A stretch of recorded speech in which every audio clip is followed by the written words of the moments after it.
Okay, Paul. Hey, okay, Stefan, we just were chatting a little bit. We're going to do a little podcast talking about IP issues and catching up. And as you and I was going to ask you the same question as you were saying. We've known each other for quite a while, but we don't know each other that well. So let me do a quick introduction for the listener as to what we're going to do, and for you too, and then we can talk casually first.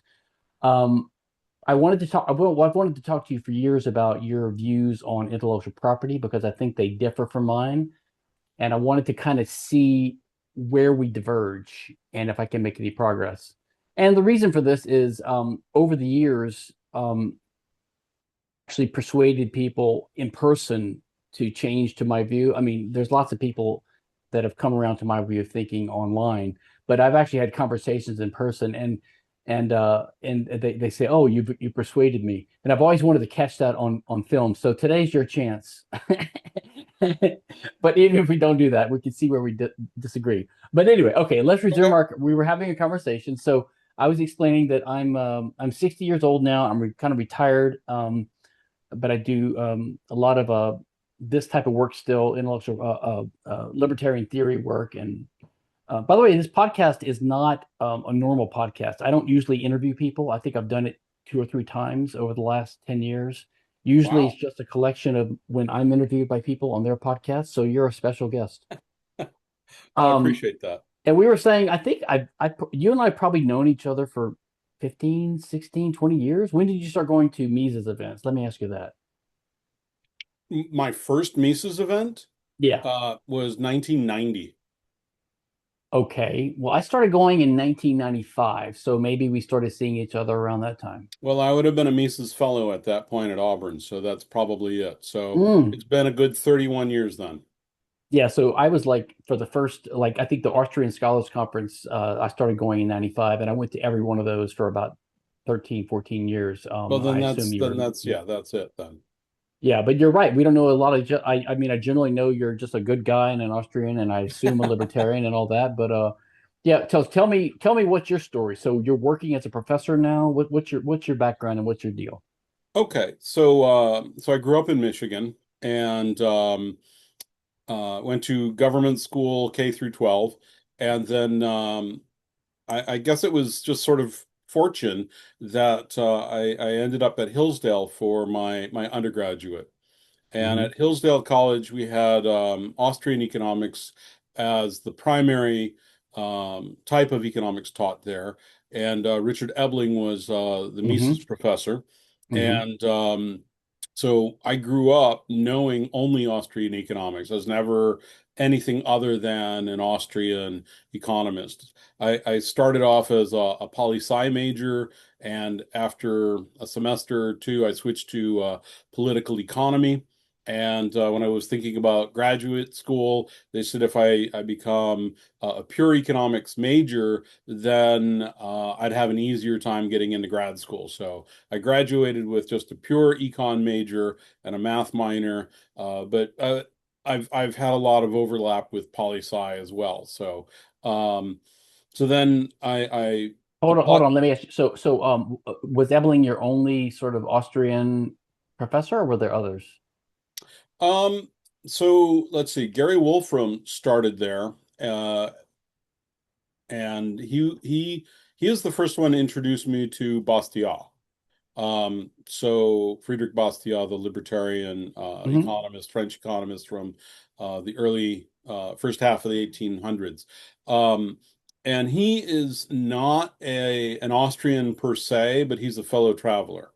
Hmm. I had another guy named Ed Facey, and he was not a very good professor, but he actually did his dissertation in an Austrian style, and he showed it to Hayek, and he was part of the Mont Pelerin conference. He was one of the first people in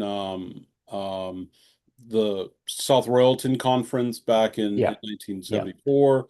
And then there was another young guy, and I don't know if he finished his PhD or not, but he was only there for like a year or two, and he was a thorough Hayekian. I see. Um, and then there was a mainstream guy there who was also very friendly to Austrians. So Yeah. um, I actually, when I was taking macroeconomics, I audited the other guy. His name was Van Eaton, because he was the more mathematical, more Keynesian cross sort Yeah. of thing, because I knew I needed it for grad school. Yeah. So I applied for grad school and I got into a bunch of places, but Tulane University offered me a free ride for 5 years plus. It was like a $17,000 stipend, Hmm. which was pretty awesome. So I went to Tulane Oh, and really? So you went to Tulane. So I'm from Louisiana. So you're from my home. You went to my home state. yeah, and I loved New Orleans. I loved my apartment. Huh? It was fantastic except for the program. I hated the program. There were 14 other students. Seven of them were from mainland communist China, and this was in the early 90s. This was 92, 93. And they didn't care about economics. They wanted to get to grad school. They wanted to get math PhDs. They couldn't get in. They wanted physics PhDs. They couldn't get in. What else has a lot of math? Oh, economics. So they didn't know who Adam Smith was. They had no idea, but they could do all the math.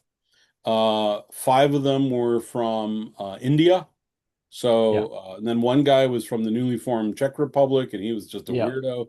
And then there was Tim. Tim was from Virginia, and Tim who? so that was our class. Tim. Sorry, Tim who? Um, what's his last name? He's not an econ. Well, Oh, I see. Just a friend. Okay, never mind. I just thought you were talking he's. about someone we know.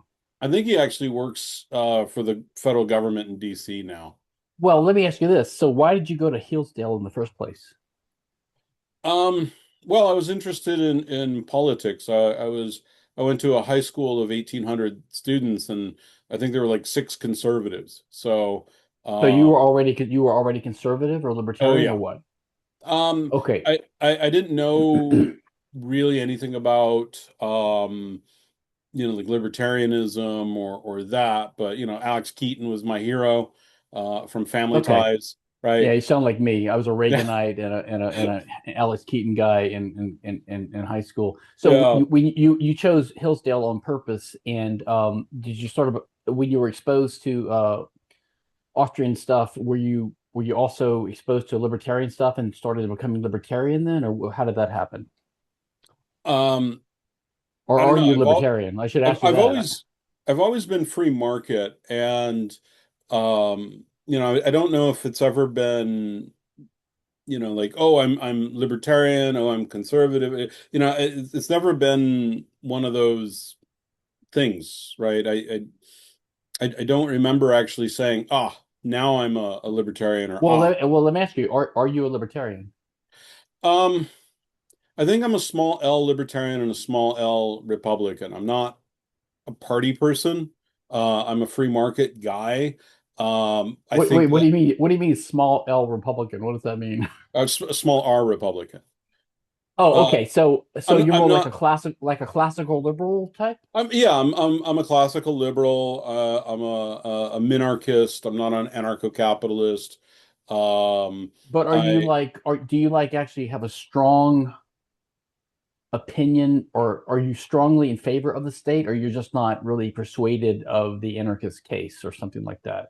mm, so So first of all, as a practical matter, we are so far away Yeah. from anarcho-capitalism. I Yep. really think we need to put all of our energy into minimizing the state and pulling in the same No, I direction. agree. And and That's the activist and perspective. Yeah, but and I'm trying as to understand where you're Right, right, coming right, right. from. But let me keep going. And so as we whittle down the state, and if Yeah. we're at that sort of minarchist thing, I'm willing to dip my toe in Yeah, I got it. anarcho-capitalism, Got it. Got and it. but Got it. I don't think it's going to work, right? And I Got can't it. quite put my finger on Yep. Yep. why it's a human Yep. nature thing, No, but that's reasonable. But I'm what makes you think we're gonna?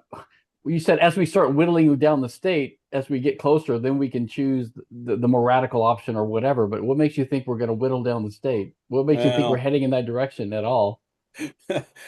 well, I want to be optimistic, right? I mean. Why? Don't you want to be realistic? Well, I think realism tempered with some optimism, right? I mean, you have to think, or at least hope that your ideas are having some impact and resonating with people. I mean, I don't know what you plus mean by that. I You think have the to think truth. that. Sorry. I don't know what you mean by that. You have to think that. I don't see a lot of Well, evidence that our well, ideas are I have to having think that. really. I think so. I think optimism's a choice, right? So I choose to be optimistic. Well, optimism, yeah, I agree, but you can be realistic and optimistic as well. But True. okay, but let's continue on your personal Well, story. So I you, think okay, I go ahead. think that the if our ideas are true, if our ideas are correct, and if interventionism does lead to immiseration and depression, that that markets will find a way and reassert themselves. I mean, maybe it is a naive optimism, but I think it's naive in the sense of look, it's it's possible that the gray goo might kill us, right? The robots might kill us, or yeah. plague, or nuclear weapons, or AI. And we might know this, but we might not be able to stop it. I mean, there are certain aspects of human social behavior that might lead to like a prisoner's dilemma type outcome where, I mean, the problem is we have politics and we have the Yeah. state. And so this collective action that we have the natural tendency among people for states to emerge or for power to emerge. And I just don't see that stopping just because free market economics is correct that there's an efficient and a just way to do things doesn't mean that the free market will win. But anyway, that's a different issue. No, I see your point. And there's a lot of validity right there. I Absolutely. mean, you probably read all this, but I like the ideas of the remnant from uh, Albert J. Nock, this idea of the remnant. So, Hmm. and fighting on the right side of things. I mean, the reason I'm part of this is because I want to discover the truth and be a good person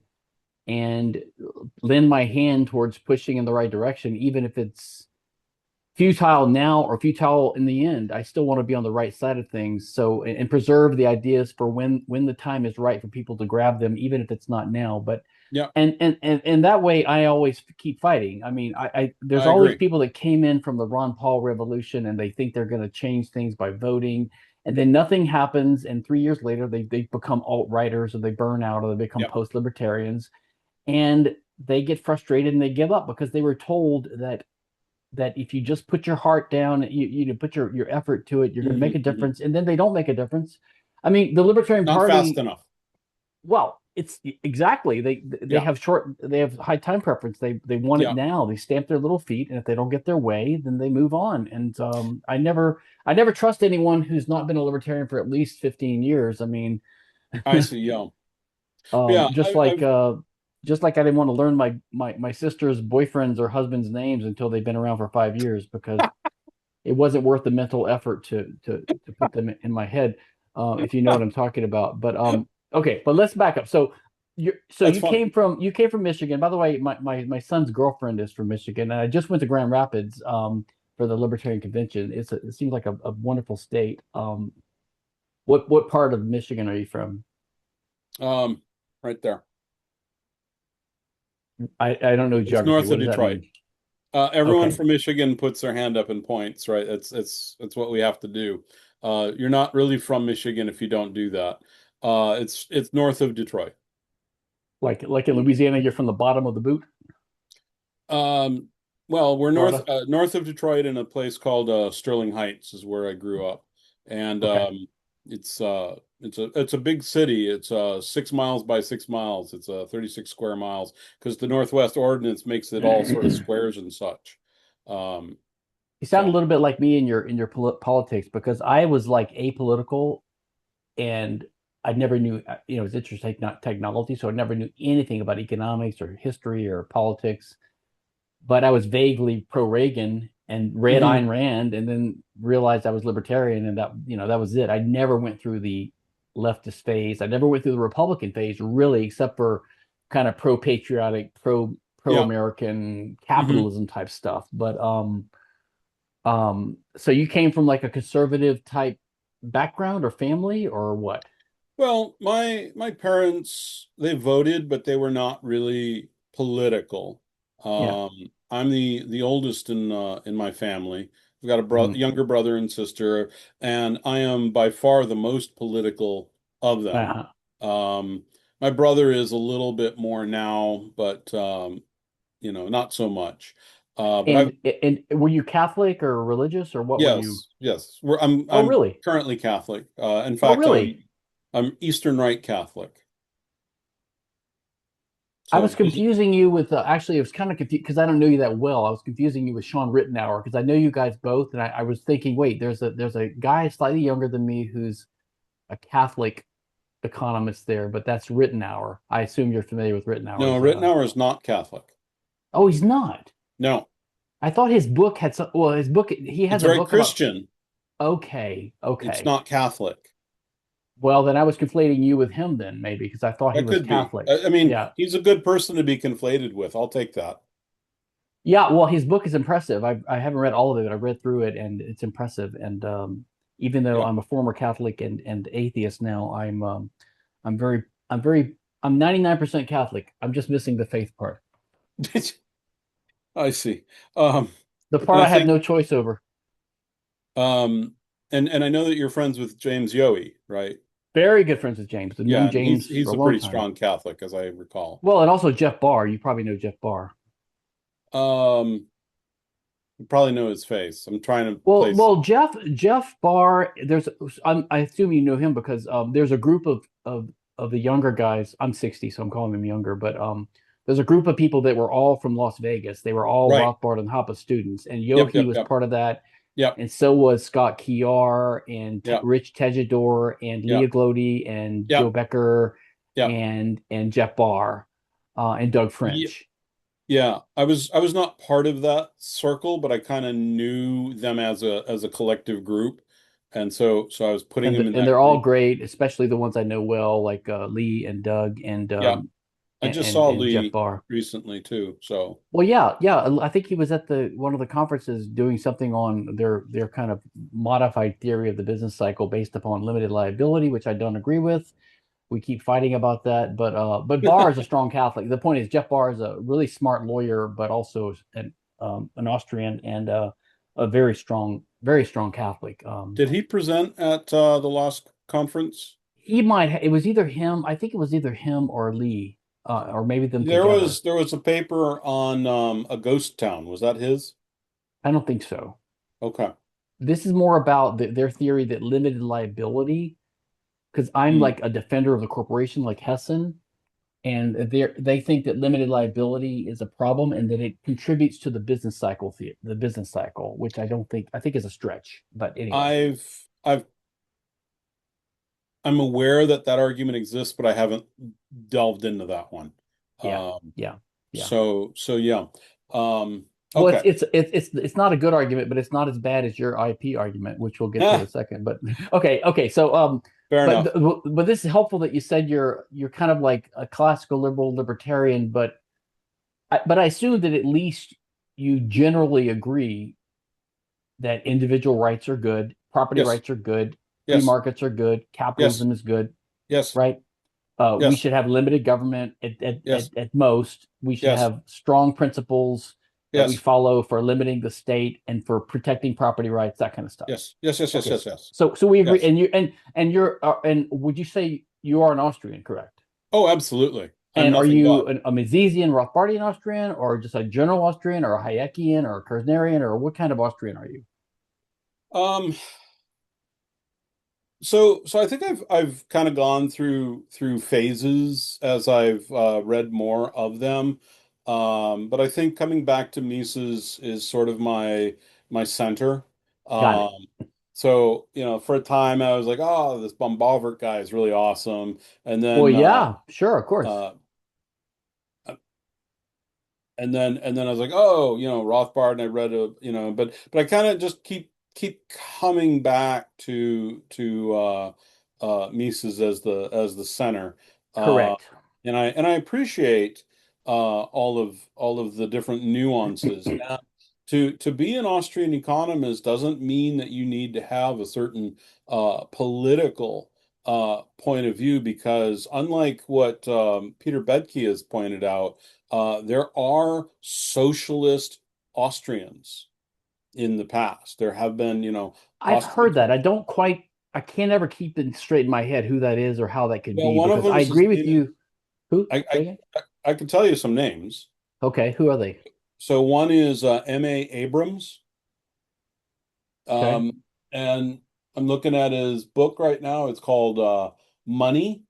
Um, it was written in the 1930s, and he goes through Hayek's triangles, and he talks about the macroeconomy using a structure of production and all of that. And then at the very end, he says, an investment is the problem, so we just need to socialize it. See, I don't understand how you could be an actual, let's say, a Misesian, because I think Hayek. I'm not a Hayekian fan. I'm not a Hayek fan. I think he's all over the map, and he's a dilettante and incoherent. And I've just never learned anything from Hayek really that's reliable. But that's a unique perspective I know in our circles. I'm not a Hayek fan, but I'm a huge Mises and von Bauwerk and Menger and Rothbard, all that line of Austrian economics. And I know that Mises, I know that the right view is to have a value free in terms of economics is a descriptive science, and Right. it's not a normative or a value science. However, the reason Mises was basically a proto-libertarian was because he was a decent person and he understood the implications of his economic reasoning. And so he said, Mhm. he was basically a consequentialist. And he said, people call him utilitarian. I think that's not true. He's not a utilitarian. He's a consequentialist, which means that he recognized that if you favor the general things most decent people favor, which is flourishing of all people, Mhm. uh, society, prosperity, harmony, avoiding disputes. And if you understand the basics of economics, then you would favor private property rights. And Right. it's And it's that simple. I think that's partially it. Leland Yeager, who is on my dissertation committee, he Wait a describes. minute. Wait. So how was that? Because he wasn't in Tulane. He was just like an Oh outside. no, we didn't finish that story, but Okay. just to finish this thought, and then we can get back to my story. Okay. Okay. Um, he pointed out, or he said that Yeager was a rules utilitarian, Yes. and he thought that Mises was also in that category of a rules utilitarian. He might be, but my point is he's not a utilitarian in the sense that the Austrians criticized utilitarianism in the value sense of being able to add up Yeah, values and yes, things that's like that. that's absolutely true. Absolutely true. However, I mean, there's Randy Barnett in his introduction to his Structure of Liberty. He has this, I think, a pretty nice distinction between consequentialism and utilitarianism as a subset of that. And I think that utilitarianism, as we classically understand it, is incoherent because of the criticism of Austrians about value Yeah. You can't not you can't being. make interpersonal utility Yeah, it can't comparisons. be. It's not, although David Friedman says you can, but he's just autistic. Um, it's retarded. But I mean, by the I've way, I'm had not that a huge. debate with Yeager as well. Yeah, I think Jaeger is another dilettante who's completely wrong on almost everything I've written by him, but I read by him, but I haven't read a lot of his Fluttering Veil stuff. But I think he's totally wrong on his Hayekian stuff about the knowledge problem and he's just another. I can't stand that guy. He lied about Rothbard. He was so desperate to attack Hoppe that he said that Rothbard recanted his support for um, Hoppe's argumentation ethics right before he died, which is a complete lie. I know these guys very well. There's no evidence for that. He just asserted that. And also, I had this article in Liberty magazine where I was arguing about intellectual property. And Jaeger, and I'm a fellow atheist, by the way, okay? But I just had some argument. I was debunking one of the arguments for IP. Um, and I can't remember how the argument was about rights or something. And I was saying something about self ownership. Hmm. And the precise, and I try to be precise in my legal reasoning and my libertarian legal theory. When you talk about self-ownership, which is the implicit view of all libertarians, which is the core of the non-aggression principle, you can't hit someone You can't murder someone because they own their body. It means they're a self-owner. But what you really mean is they own their body. Okay. People don't like to say that because they don't like to think of the body as a article of commerce, but that's what you mean. You don't mean that you own your soul. You mean you own your body. Okay. So that's basically what self-ownership means, in my view.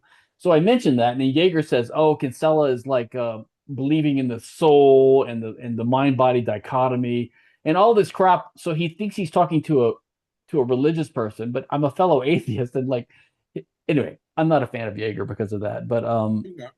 But anyway, so let's go back to your story. So you were at Tulane, and I then what went to happened? Tulane. Okay, And so I had basically a free ride and a big stipend. So they like pay me for living expenses and such, yeah, which was yeah, super nice. And all of my classmates were either from China yeah, or India and yeah. highly mathematical people. And then the professors, right? There was one guy, he was Turkish. His name was Insan Tonali, and he taught math econ and could not understand him. The econometrics professor was from Korea. His name was Han-Shik Lee, and it was Oh, that's interesting. So impossible so to so understand when him. you went, you said you were in a Hillsdale that you were told if you study a pure economics degree, that would give you a better chance at getting into a good grad program, something Yep, like that, right? yep, And but you were aware. I mean, you said you were taught mostly Austrian economics yep, in undergrad, but yep, you were aware that it was a minority perspective, yeah, correct? yeah. And I had a minor in math. So you knew you knew that when you went to grad school, you would be entering the what do you call the lion's den, or you knew that was going to Yeah, happen, yeah, correct? yes. But the so so the problem is that there was no economics. It was only math, I got it. right? There the one of And the the teachers were bad and the students were bad. Okay, I the get it. no, it wasn't just that the students were bad, but the teachers were bad. And you couldn't understand them. Yeah. And the Korean he had a matrix, right? And it's Yeah. M by N, Yeah. okay? He says M. Yeah. And then he would write it in cursive with three humps or Yeah, I two got and a it. half humps, right? And I'm like, Yeah. what is that like N as in Nancy or M Yeah. as in Mary? And it was so Well, I'm a frustrating. little surprised by that because Oh, Tulane's a good private university. I mean, I was an electrical engineer major at LSU, and then I hmm. went to grad school at LSU, and I saw the same thing. Well, in undergrad, let's say one-fourth of the teachers were foreigners and they were hard to understand. But in grad school, it was heavily Indian and Asian Yep, classmates and professors. My wife was a double E. She had trouble understanding half these guys. So it yeah. wasn't even the subject matter, it was the professors and the language they spoke. But I'm surprised that there's lots of competent mainstream economists in the US. I don't Why would Tulane have to hire uh, foreign professors? That seems Well, odd. now there were a couple of Americans and a Canadian. The Canadian, his name was Ernie Tanner, and he taught macro, and I did very well in that class. But then, like 2 years into like 2 years afterwards, he died of a heart attack. So, and then there was another guy, Pritchard. He was an economic historian in the cliometrics, which is Mhm. taking mathematical models and applying them to history and such. And Jeremy Atack is kind of like the big Okay. name in that area. And so he was doing some interesting things with the slave market because New Orleans had those Yeah, records and such. correct. So he was doing some interesting stuff, but he was not like first year grad Yeah. student professor. And the economics department was not part of the business school. It was part of arts and sciences. Uh, when we did take a finance class, a graduate level finance class, uh, I think the level of professorship went up a little bit because I that see. was in the business school. But I was very frustrated. And after my first year there, I knew I didn't want to stay there. And they have the a master's degree, right? And it's like the by the way MA. It's like, oh, oh, did you know by the way you just earned a master's? So for a year and a half, you could earn a master's degree. Um, so I came back after that first summer, and I basically said, I'm here for one more semester and I'm gone. And they're like, okay, don't let the door hit you, I guess. But anyway, so I got my master's at Tulane, and while I was there, I was also in the process of reapplying to some other schools. So when I graduated from Hillsdale in '92, a couple of my friends, one went to George Mason, and Pete Calcano, he went to Auburn University, and Pete and I would talk to each other, like maybe every 6 weeks or so, every month and a half. And it's like, you're learning about what? I'm doing this stupid math stuff. Like, oh, you're learning about, this cool economics thing. And so, and the Mises Institute was there. Yeah. So I transferred into to Auburn, and Oh, I see. Okay, so that was before. That was when they still had a. They don't. Then they got rid of the PhD program eventually, right? yes, well, yes. And then it kind of came back, but it's an ag econ. Wasn't Scott Kiar was Scott Kiar there when you were there, or So yeah, so I went there, and so Pete Calcano was 2 years ahead of me. He was with Sandy Klein in that yeah, group, yeah, and so my group had Greg Dempster. He's over at yeah, Hampton Sydney, and Luis DePico, and a couple of others. And then the year behind me is after Yoey and Scott Kajar and a couple of other guys came over from Vegas I see. because Rothbard just died at that. So I think there was not in the econ department. The Tibor McCann was there for a while, right? Am I or is no, or was he at a different? He was a Chapman. Never mind. But who were the Roger Long was there, I guess. No, Long was not there at that point. Well, who were the professors? The people in our circle that were professors at Auburn? Weren't there a Well, few? Garrison, obviously, Oh, Garrison, right? right? So obviously Garrison. Mark Thornton was Oh, teaching Thornton, there, right, right, and he right. still kind of does.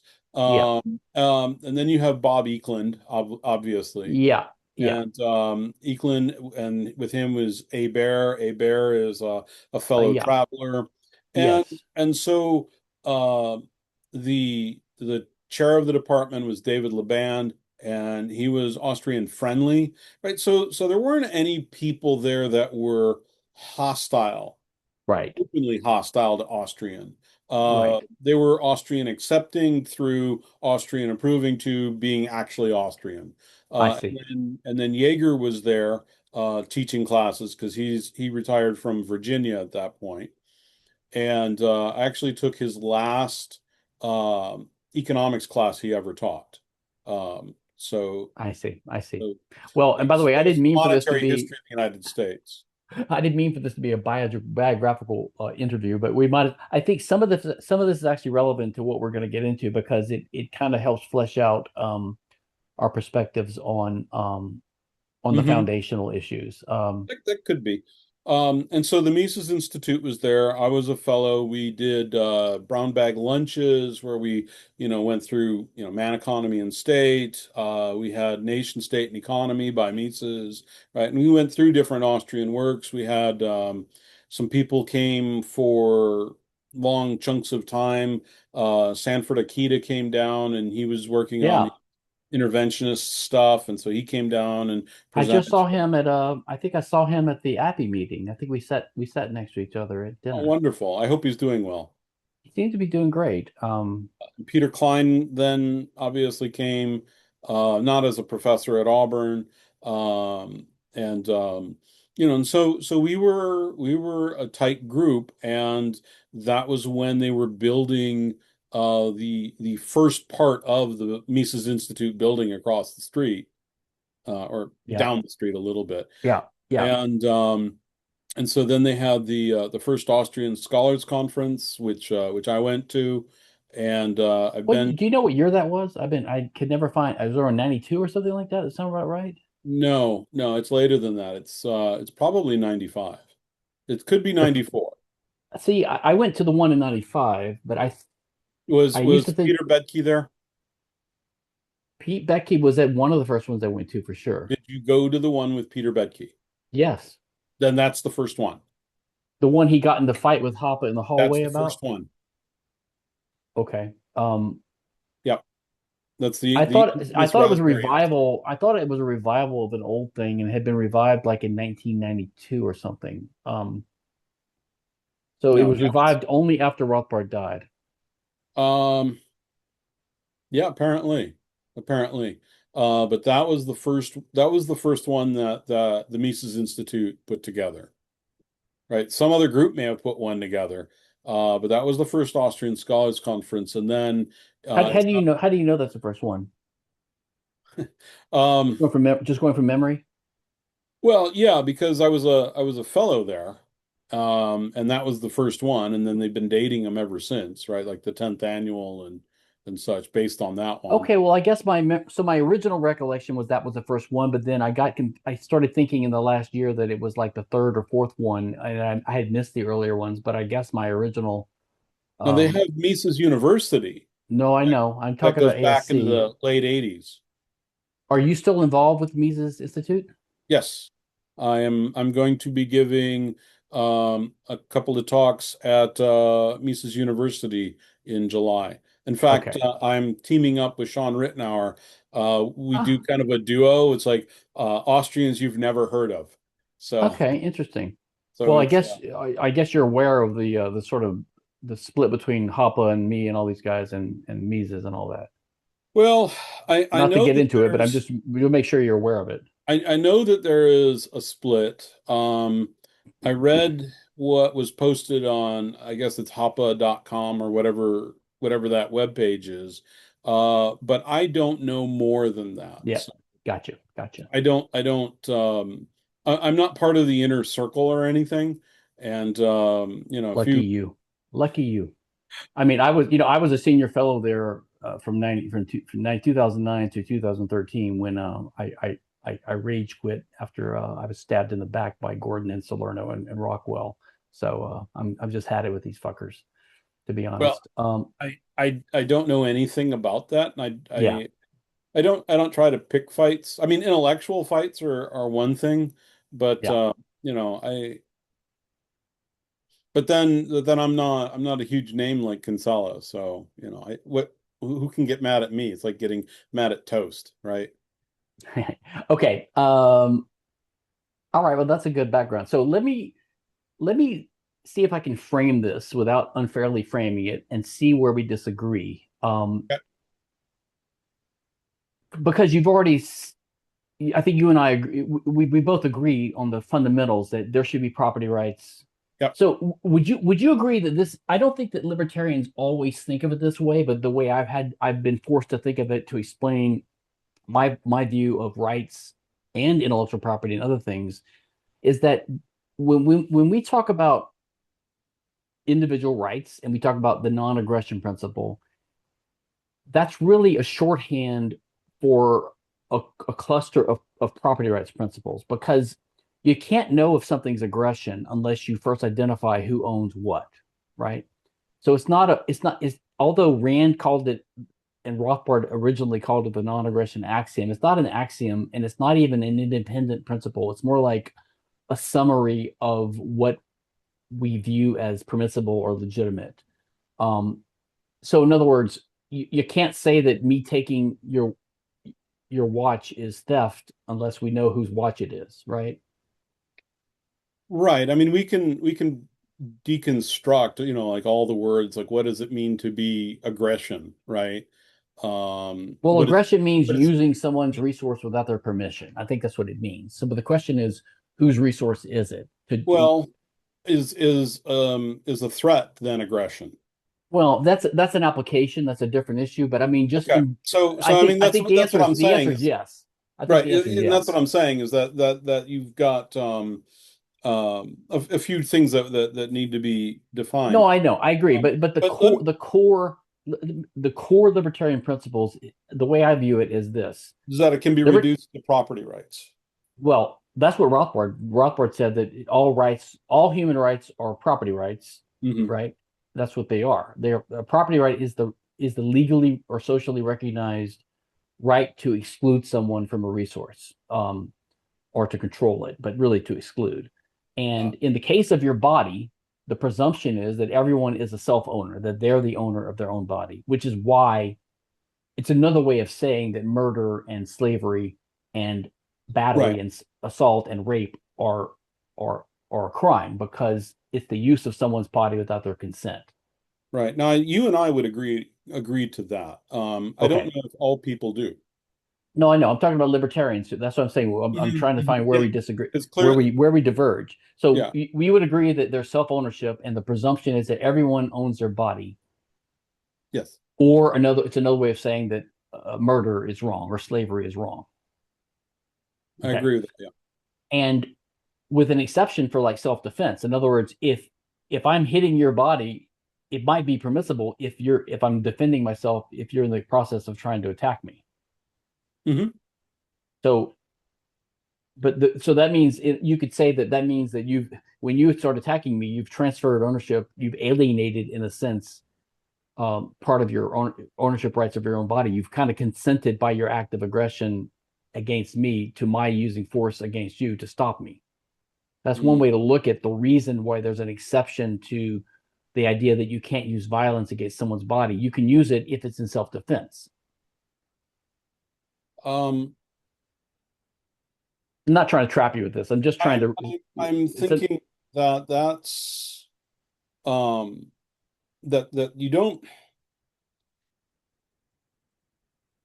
So by my aggressing upon you, um, I don't know if I forfeit my rights to my body, but like to I'm a not certain giving them extent you up. do. Yeah, yeah.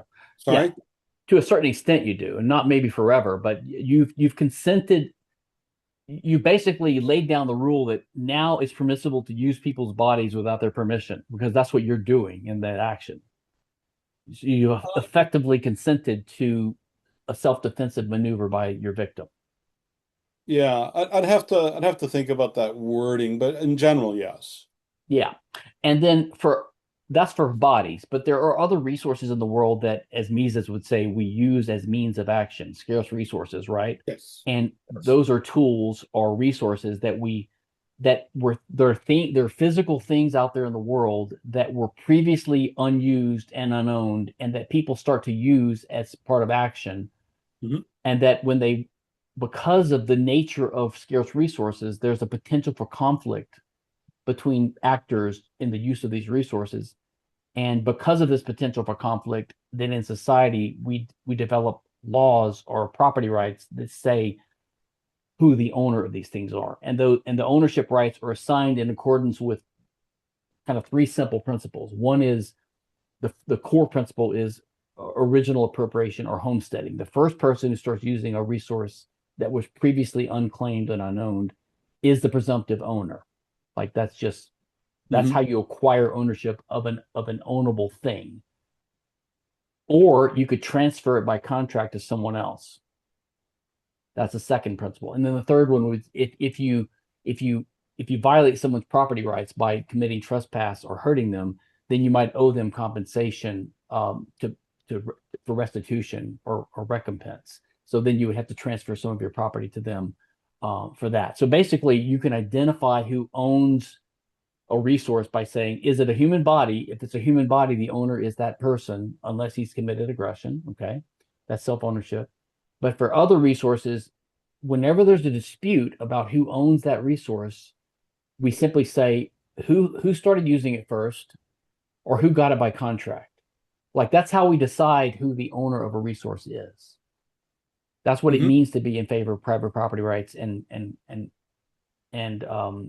free enterprise and libertarianism. Would you kind of agree with that general way of putting it? Um, so I read through all of this, which was the 70, 80 pages of stuff you Okay. sent. And I've got a lot here that I'm kind of juggling, and Yep. I don't want to jump over too many things. But let me ask from just at the top, right at the meta level, maybe not meta level, but let me ask you this: do you agree that from a Lockean point of view, that copyright is a legitimate right? So if someone says I'm a Lockean, that it's okay to derive that from that position you can derive copyright. Okay. Before I answer that, let me lay the groundwork for the listeners a little bit. So Oh, okay, you okay, yeah. you wrote a paper, you presented something at Auburn, maybe back in 2008. wow. Okay, so Yes, 2008, and I think I know. I was surprised myself. I was a commentator or something on it, or I was in the audience, and you and I've had we've talked about it back and forth because I think you're wrong, and I'll explain why. But That's fine. um, that's what this is about is how I've, and would you agree with me that if we're going to talk about this in the end, we have to basically have a definition of what we disagree about and what intellectual property is. We have to do that I at some point. I think that's going to come out, and Okay. I think I know where we disagree. Okay. Um, Yeah, and and your question's not a bad one, but before I get to that, so let me okay, lay the groundwork a little bit more. Um, absolutely. and so would you also agree that probably until the internet around 1995, and when I wrote my article that started our the perspective of the my perspective on this was around 2000 or so. Um, 2001 was your article, and then there was a lot of blogs that came out correct.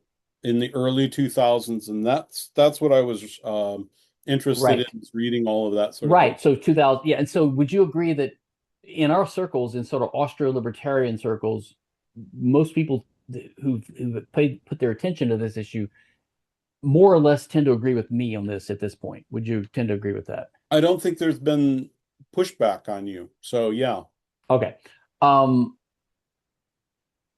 because I didn't do anything with my paper because I've not been, when I wrote it, I didn't have, I showed it to a libertarian friend of mine, yeah, and he was a big Rothbard Hoppian sort of guy.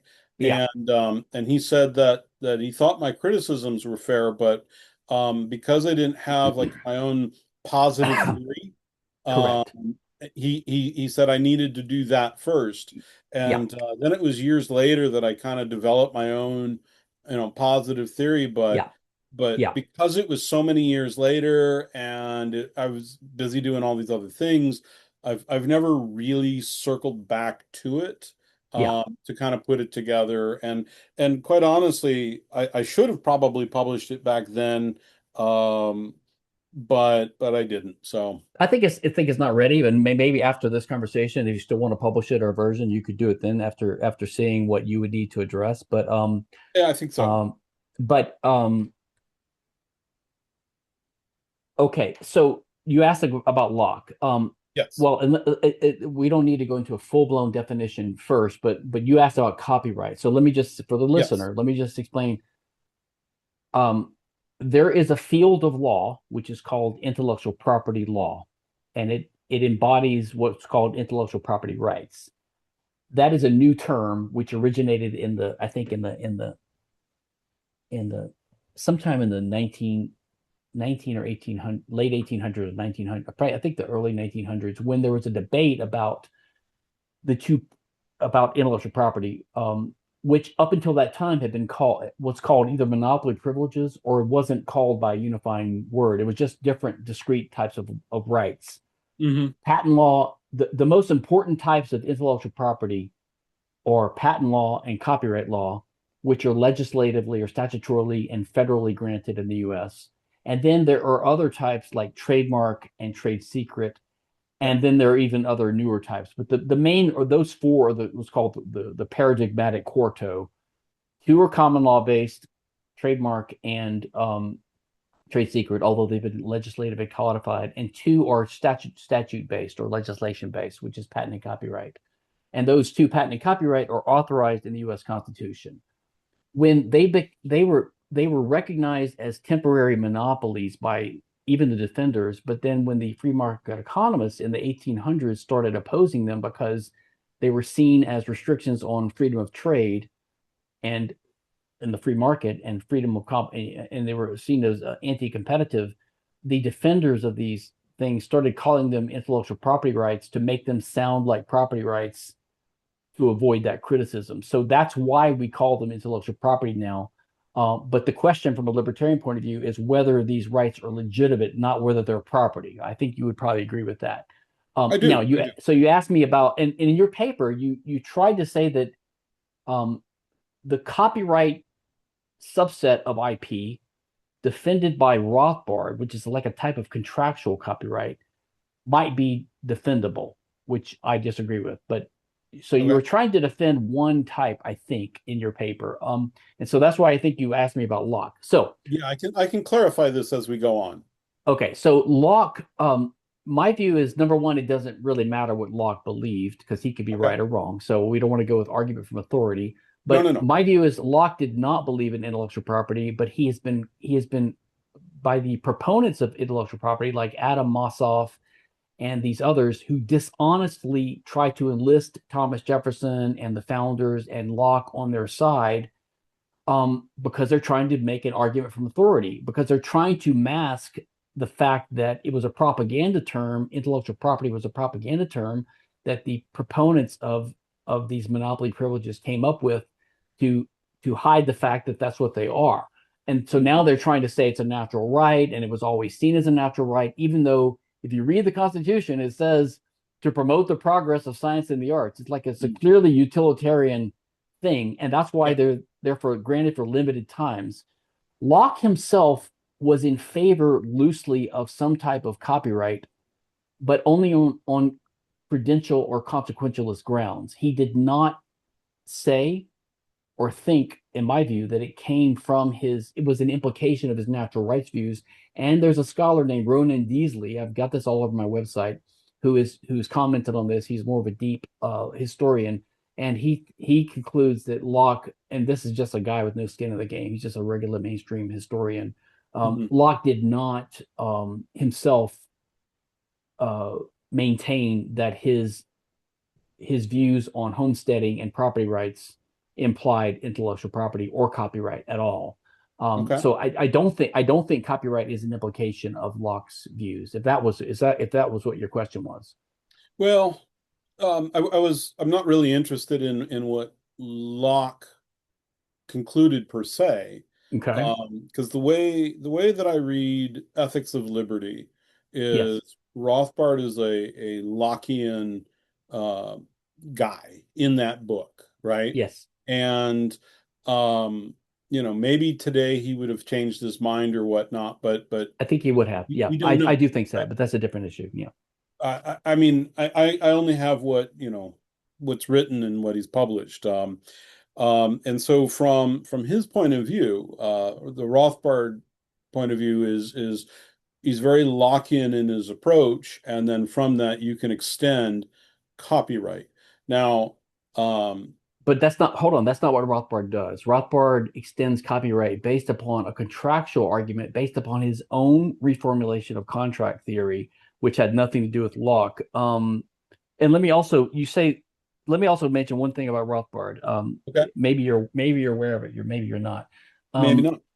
so Rothbard, as you know, in 1988, in the Liberty Magazine symposium about Hoppe's argumentation ethics, um, sort of hailed Hoppe's argumentation ethics as a vast improvement over his own natural law or natural rights version of rights, which he said was almost wimpy in comparison. So the point is, he sort of showed the humility to admit that someone could make an improvement on his theory, and he also conceded that his argument for rights wasn't sort of airtight. I think he was appealing to certain intuitive principles that we kind of share, but it wasn't really 100% airtight. And number two, in and Hoppe is himself 100% with me on this issue, Mhm. which you may be aware of. He's 100% against intellectual property. In 1988, there was a panel at Mises Institute, or one of their conferences, before I was involved with them, before I had Mhm. written on IP. And Yeah, actually, me too. Leland Yeager was on the panel, David Gordon, Murray Rothbard, and Hoppe. Those four guys were on a panel. Okay.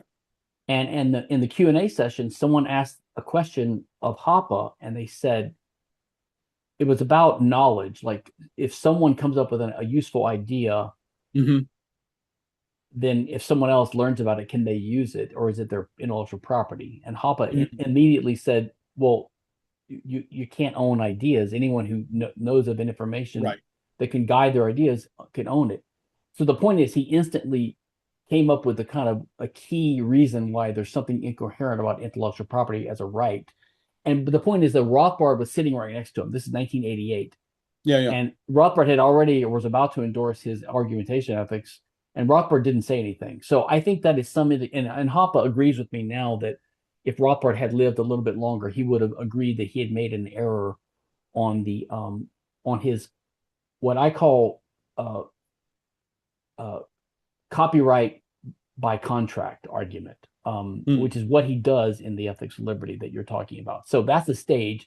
And Yeah. let me summarize and tell me, see if you agree with this. So what Rothbard argues is that um, he first argues against patents somewhere in Man, Economy, and State, but he doesn't really have a good argument for it, other than it's sort of unfair for an independent inventor to be prevented from using his invention if someone else gets a patent on it. But that's not really, to be honest, the main problem with patent law. So Rothbard, everyone says he's anti-patent. I'd have to look at that again. It's been a while. I don't Yeah. remember it exactly. I'll Well, defer to you on that one. he's critical of patents for two reasons. Number one, it would be unfair in the case of an independent inventor for him to Yeah. have a patent. And Hmm. number two, it distorts because patents are only granted for certain types of invention, but not Hmm. for abstract ideas or scientific theories or mathematical theorems. So if you can't get protection on one, but you can get protection on the other, then it would distort the amount of resources in R&D that would go into different fields. So it distorts the market for Hmm. fundamental research. And Milton Friedman made the same critic. So there's sort of Yeah. Is two. that's in Power and Market, right? I think that may be empowered market. Yeah. Yeah. So Yeah. I he don't disagree with that at all. In fact, I don't disagree. Yeah, I'm not but in favor of patents. no, and Rothbard wasn't. But my point is, everyone says he was against patents, but he was just against it for a couple of criticisms, not the fundamental criticism. He never went that deep into it. And number two, he's not really against patents because his argument that he gives in the For New Liberty, I'm sorry, in Ethics of Liberty, for what he calls contractual or common law copyright would cover inventions because the example he gives is a mousetrap, if you Yeah. remember. That And was a and little odd. that's what patents cover, not copyright. So Yeah, yeah, yeah. he's calling it a common law copyright, but it covers inventions. So he really does, by the back door, think he's arguing for a type of contractual patent. Yeah. And by the way, not only that, he this is another mistake he made inadvertently, I'm sure. As I said earlier, patent and copyright were purely creatures of statute. They were authorized by the Constitution. They were enacted in 1790 by the Congress in the Yeah. Patent Act, and they were the precursors were the Statute of Anne in England in 1623 for patents. I'm sorry, the Statute of Monopolies in 1623 for patents, and the Statute of Anne in 1710 for copyright. So copyright and patent are have their origin in statutes and legislation Hmm. and those practices.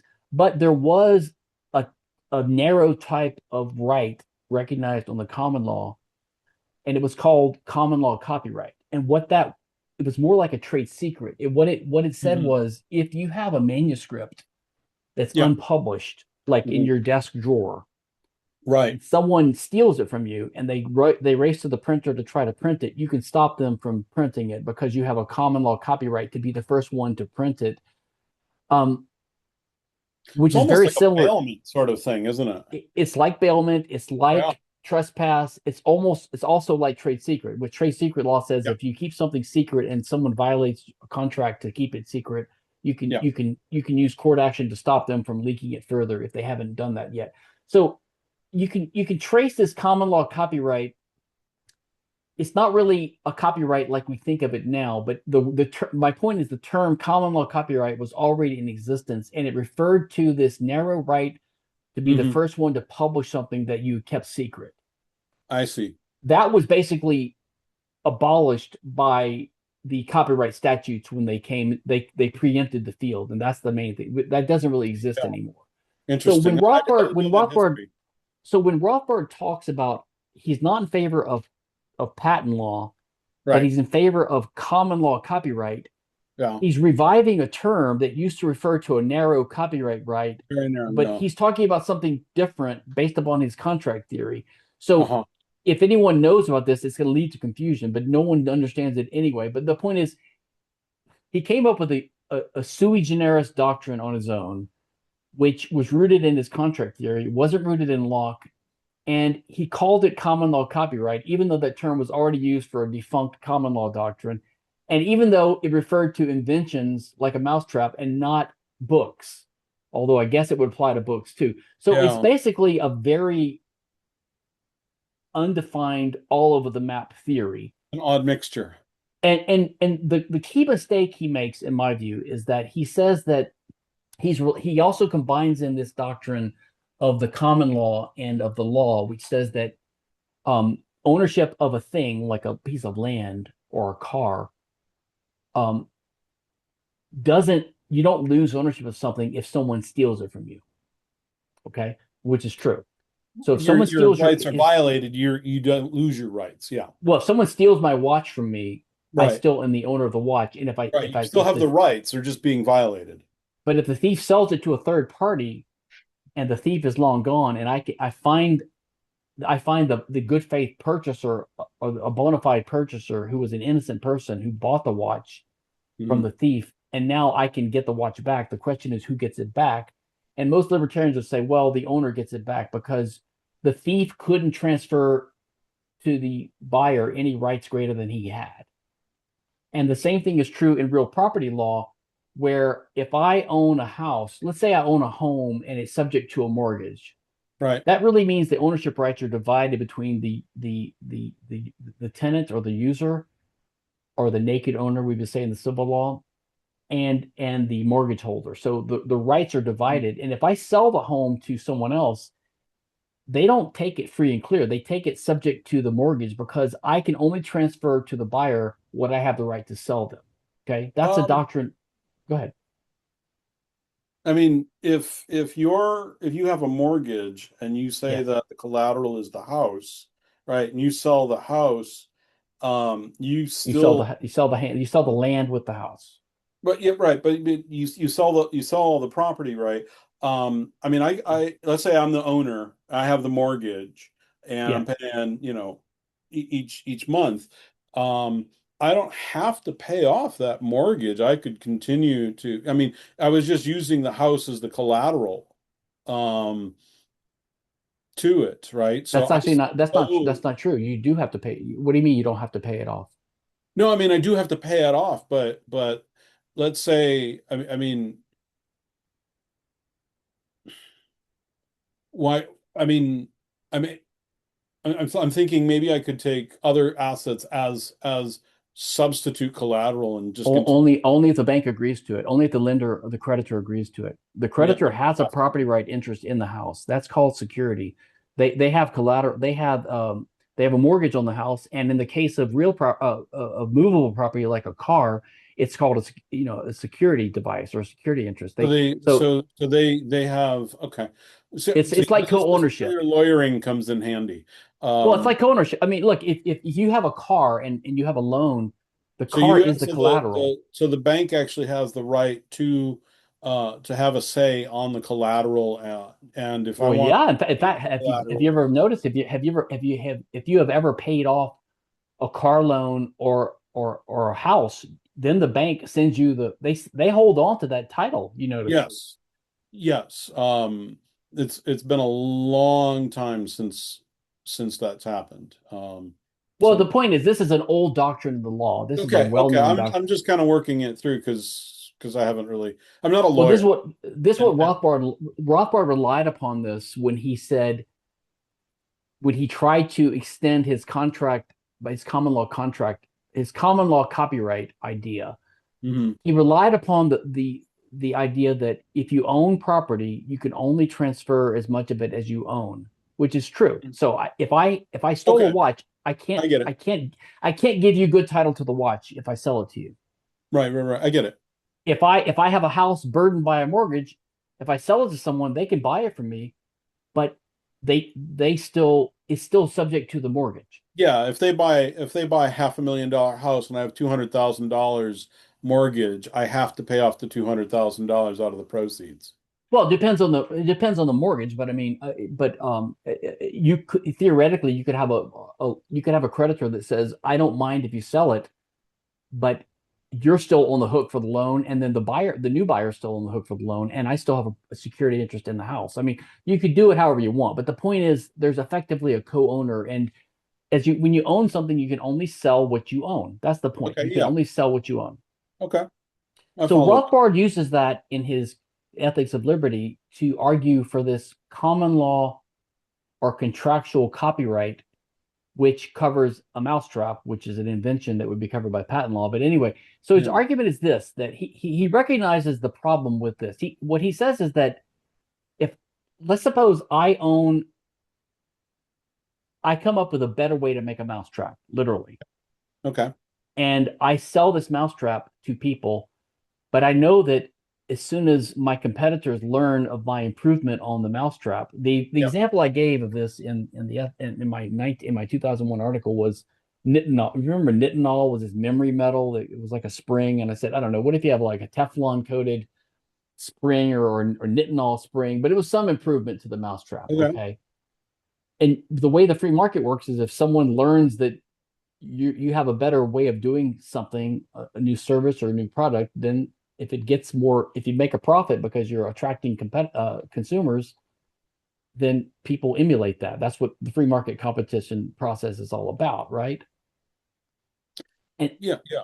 Yeah. and so you know that people might start competing with you, and this is why people want to get a patent or a copyright. They want to have the state prevent people from competing with them. So Rothbard says, well, if you're selling this mousetrap, when what you do is you sell it to a bunch of buyers, but with every one of those guys, you have a contract with them where they agree, I guess they agree not to copy it or something like that. Yeah. Okay. So he's sort of imagining that there's a physical object that's owned by the buyer, but there's like this connection between the mousetrap and the seller, and the right to copy is missing from it. Like you see Right. in this weird metaphysical idea, like you have a mousetrap, and normally you have the right to copy it, but it's missing the right to copy because that right to copy was retained by the seller, which is a Hmm. very weird way of thinking of things. And by the way, this is what's upsetting a lot of people today with this right to repair. People are using copyright and patent to say that you don't really own your tractor, or you don't own your car, or you don't own your computer, because we can disable the heated seats in your Tesla, or we can disable Yeah. your Yeah. computer if you don't pay your software license, and that's pissing, or you can't even repair it yourself. You violate our Correct. copyright. So basically, you see how this sort of violates the idea that if you sell someone an object and they pay you for it, and they're supposed to be the owner, but they don't have the right to use it. It's like they It's don't not a fee really. simple You're right. ownership. Right. Which, Mm-hmm. and there's nothing wrong, by the way, with co-ownership, because as again, in the case of the house with a loan on it, that's Hmm. a co-ownership situation. There's nothing wrong with that as long as it's consented to. But what Rothbard does is he says, okay, even if you sell these mousetraps to a bunch of buyers and you get Yep. them to agree not to copy it. Yep. By the way, he evades he doesn't address the issue that would mean your price would have to be greater because you're imposing an inconvenience or a burden on the buyer. Now they're liable for damages if they copy it, or they can't copy it now. So if they were willing to pay $10 for the mousetrap, they might only be willing to pay $9 now. So it's going to reduce it, like this is not costless to insist upon this impairment of your sale. Plus, Yeah, it's but expensive. that's a secondary issue though, It's is the secondary, but so that's, I think, it's impractical is my point. But anyway, let's suppose you sell it to a million people and your mousetrap is a hit, and every one of your customers has an agreement with you that they can't copy it.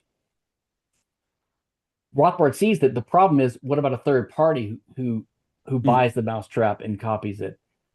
Because under the law, the buyer, the third party buyer, is not in what we call privity of contract with the seller, so he's not obligated to not copy it.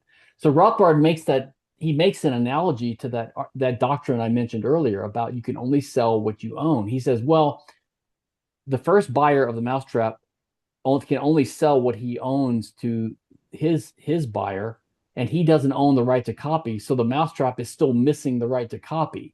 Mhm. But you see how odd that is to say that the mousetrap is missing the right to copy? Because the problem with that is that it assumes that you need the right to copy things.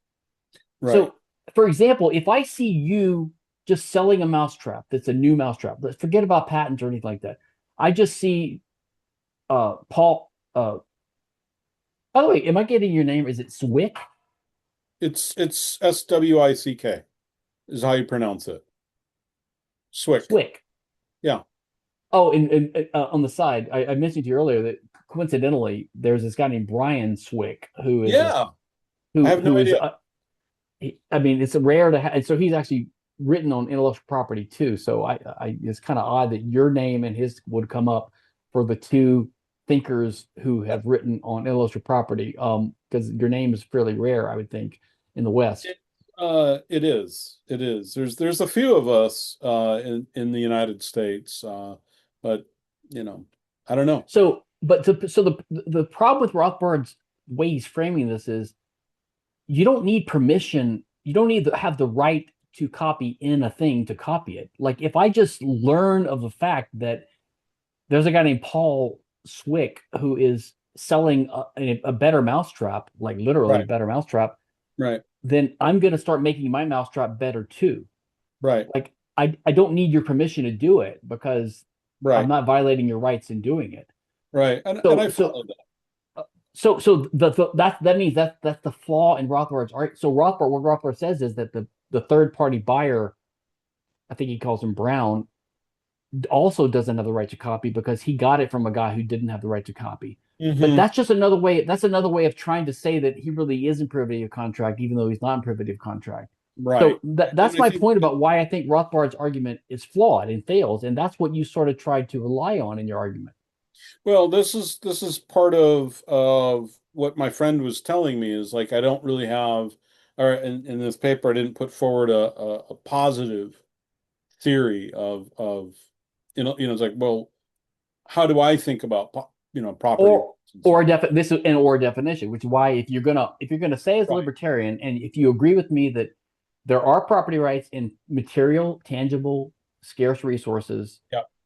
allocated in accordance with self-ownership of your body and with Lockean homesteading and contract of other things, if you already agree with me on that, then if you say, and then there's also a property right in intellectual property, you need to number one define what you mean by that, and Mhm. number two justify it, and number three show how it's compatible with what you already agree with. I think you might agree with me on Almost that. agreed with you, yes. Okay, so do you believe in intellectual property, and what is it, and why? Okay, so I don't know if I have a proper definition of intellectual property rights for Mhm. you to meet That's all, fine. all your standards or whatnot. But let me tell you where I stand on the four things, right? So when it comes to patents, I am against patents. Why?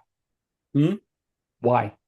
Well, just let, Okay, let all me, right, go ahead. and Go ahead. then Go ahead. when it comes to copyright, I'm in favor of copyright. Okay. When it comes to trade secret, I think that's okay. And I forgot what was the fourth one. Trademark. Trademark. I honestly don't know. Let's just talk about copyright because the other two I are kind are, of are think though two that different. if you buy copyright, you get trademark as well. No, Uh, you don't. You don't. They're two different. But let's just talk about copyright. okay.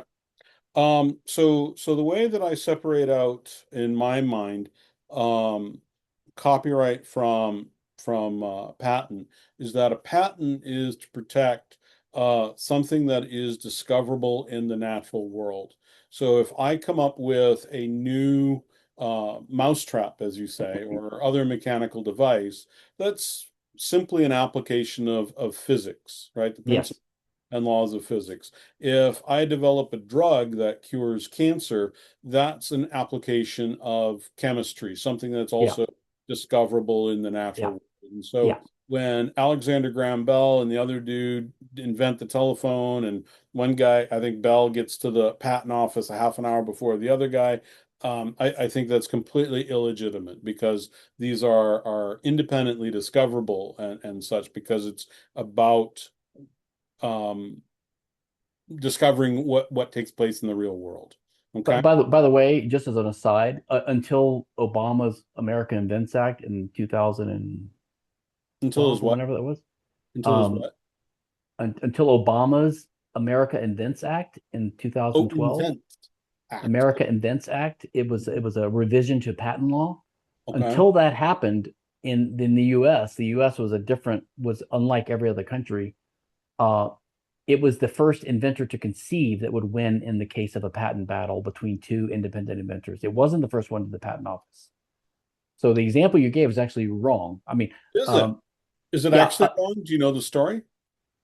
well, I don't. I know that there were multiple independent inventors at the time for Okay. almost every notorious invention, like the light bulb and airplanes, and none of these things happened. The transistor, calculus, which was not patentable, but Leibniz and Newton, marginal utility theory came up with by four guys at the same time. Yeah. Yeah. Uh, So Clark, but anyway, no. The point is, if Edison, did you mention was it Edison? Was your example? that was Bell. Okay, if Bell got to the patent office first, he could still be beaten by another guy if he conceived of it first and If could you prove could that. show that he conceived of it. I had no idea. I know, and by the way, that law changed in 2012. Now it's the first to the patent office wins, but up until then, there was something called an interference proceeding where you could have two people prove. That's why they would have to keep track of their inventor notebooks to have a log to prove when they conceived of it, because it could matter if someone beat them to the patent office, they could still beat them. But There is a use for interesting. Say again. there is a use for contemporaneous notes. Well, there's not anymore because now Yeah. it's the first of the patent office, but there was. Interesting. But No, I had no idea.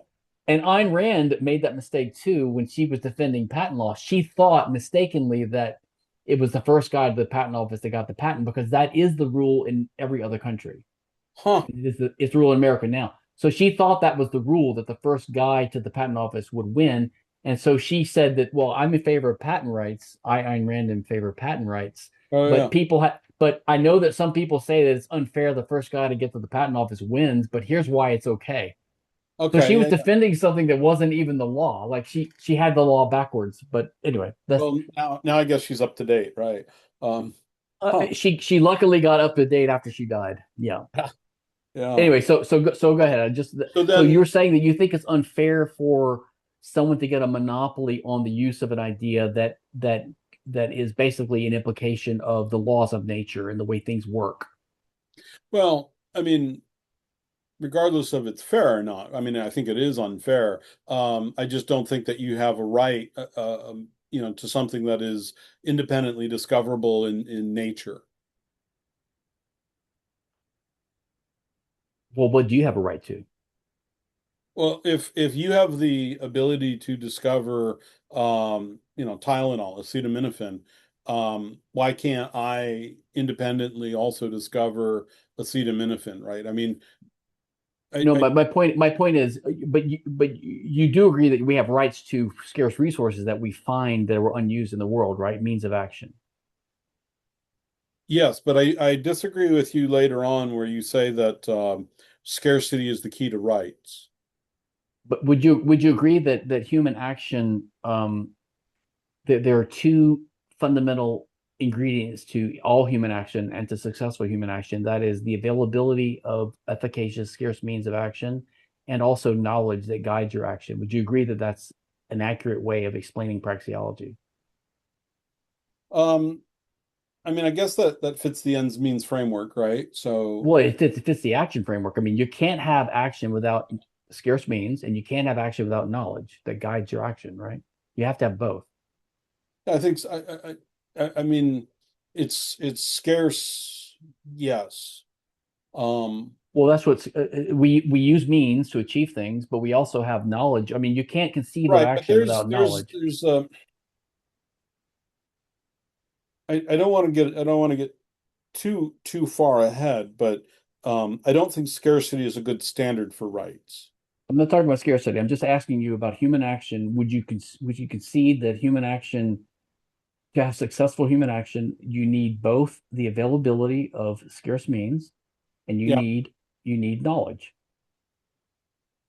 I guess. and Yeah. that they play different functions and roles in action. One is using a means to interfere with the way the world works to causally achieve your outcome, and the Hmm. other is Yeah, and the knowledge knowledge about these doesn't have things to to be correct. It's just that you believe it. well, but well, no, that's the subjective aspect, but it does have to be correct for your action to actually employ the right means to achieve the desired result. So, I N- mean, knowledge is practical and useful. Um, let's say I want it to rain, and so I engage in a rain dance because I believe Yes, it. yes. That fits your definition, right? No, I think then your action would not be successful. You wouldn't cause No, it it to might not rain. be successful, but it would still be an action. I said earlier about success, the successful human action Oh, I'm requires the sorry. availability of means and knowledge that guides the knowledge about cause and effect and the way the world is. That knowledge is what guides your action. I'm distinguishing the knowledge that guides your action from the means that you use to act. Those are different parts of action. That's all. Is yeah, is my belief then knowledge? And I'm just I think. Oh yeah, if I'm an you can have entrepreneur, fault. I don't You could have bad. know. You can have fault. Your knowledge is always guided by your beliefs. That's true. And the knowledge, the belief can be accurate or inaccurate. That's true. Okay, then yes. Because as an entrepreneur, I guess what my customers want next quarter. You That's know, I, different. That's not knowledge of the future. That's not knowledge at all. That's the entrepreneurial skill. That's Verstehen. You know, I always mispronounce that word because I don't know German. Verstein. You know, you know how Verstehen. to pronounce. Yeah, but that word. No, your action is guided by knowledge that you do have about cause and effect, um, uh, human nature, facts about the world. Like that is part of what guides your actions.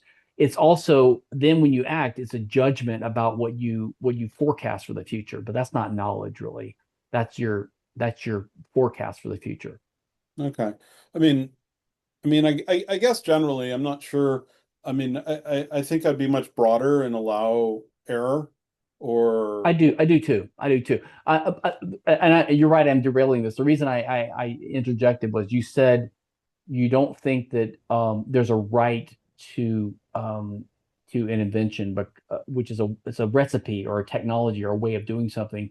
And I simply said, well, then what do you have rights to? Because I'm trying to divert your attention to the fact that what our rights are is rights to control the scarce means of action, not knowledge anyway. Because human action is combination of right, knowledge and means, and property rights apply to the means, right. here's things. I follow I follow what you're saying, and I think that here's where we disagree. So I think I'm the guy that says that there is such a thing as labor, right? That it's a it's a tradable good. Hold Uh, on, is there leisure? yes, that's a Is that consumption tradable? good, right? Those are both goods. Um, I Well, hold on. That's not. But let's be technical. Leisure is not a good. good is a conditional thing. It's not necessarily a physical thing. I think that, and this is where let me back up a little bit and lay it out, and maybe you Well, hold on. Before you do that, I derailed you. all I right. want you to complete what you were saying. You reject patent law because of certain reasons, and I wanted you to explain it, but I was probably too premature. So basically, for some reason, you reject patent law. You don't think there's a right to an invention. Right, because it's discoverable in nature, Okay, right? so but then you were going to say for copyright, but then what? So then copyright is a creation of my mind. Is the right from of ownership that comes from the creation of my mind. And so I create a story, a book, I Yeah. create music, I create computer code, right? I do one of these things that gets labeled as an object of intellectual property, and how it's instantiated is not as important, right? But it's a particular pattern of words, it's a particular pattern of musical notes, it's a Yeah, particular pattern of what you want to say. I think what you want to say is original. Unlike it's something that wouldn't exist without the creative effort of the creator. and yes, and I think I cited F.A. Harper, who said, that it's that act of creation and the act of ownership arise simultaneously. Correct. But I I think so. First of all, I assume you would agree then that Rothbard's argument doesn't suffice because number one, he's talking about an invention, the mousetrap, and number yeah, two, I'm not relying on Rothbard at this point. okay, but you in your paper I'm you just trying to did put so. down Yeah, the right, way that I see it, right? right. And it's because I've created Yeah, this pattern that is yes, unique to the world. I take yes. ownership over it. But that's not an argument. That's your conclusion. So the question is, so you're kind of assuming that uniqueness is relevant. I don't know what uniqueness has to do with it. I mean, the reason I laid out the property rights we agree with in external resources earlier, that is, it's an unknown thing that is we can determine the owner by locking and homesteading and contract, basically those two principles. Well, Notice that creation has nothing to do with that. yeah, and I've read your stuff on this and this, and I have some thoughts on it. Um, should we go through it? Well, no, I want to ask you, why do you think that creation is, why would the fact that you created an identifiable pattern mean that you own it I think it's sufficient condition. for ownership? Hmm. But I think that then what does ownership mean to you then? control.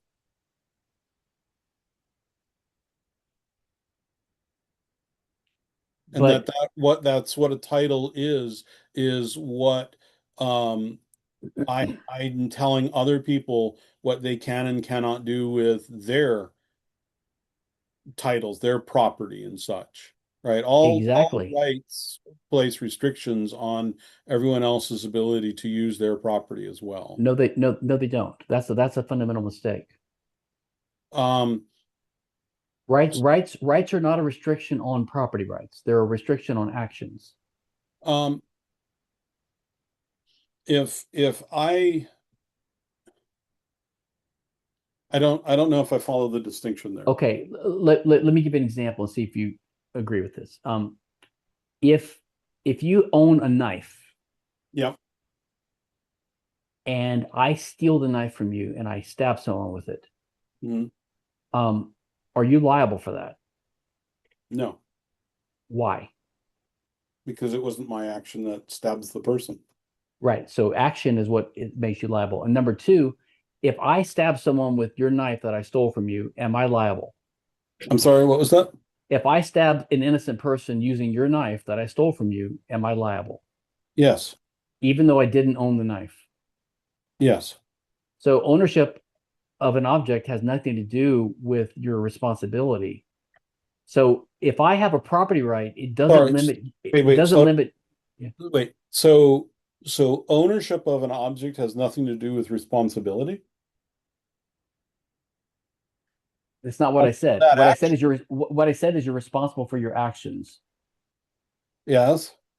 But when you're responsible for an action, it's irrelevant whether you own the thing that you used. I'm responsible for hurting you Yeah. when I use something to do it, whether I own that thing or not. Okay. So the reason I'm responsible is because I'm not entitled to invade the borders of your resource because you have a property right in it. Your property rights put a limit on what I can do, what actions I can do Right. with any means. So it's not a limit on my property rights, it's a limit on my I see what actions. you're saying. I see what you're saying. So So my property rights do property not right limit other in property your rights. action, not limiting your property right. Correct. Which is I see. why Okay. Okay.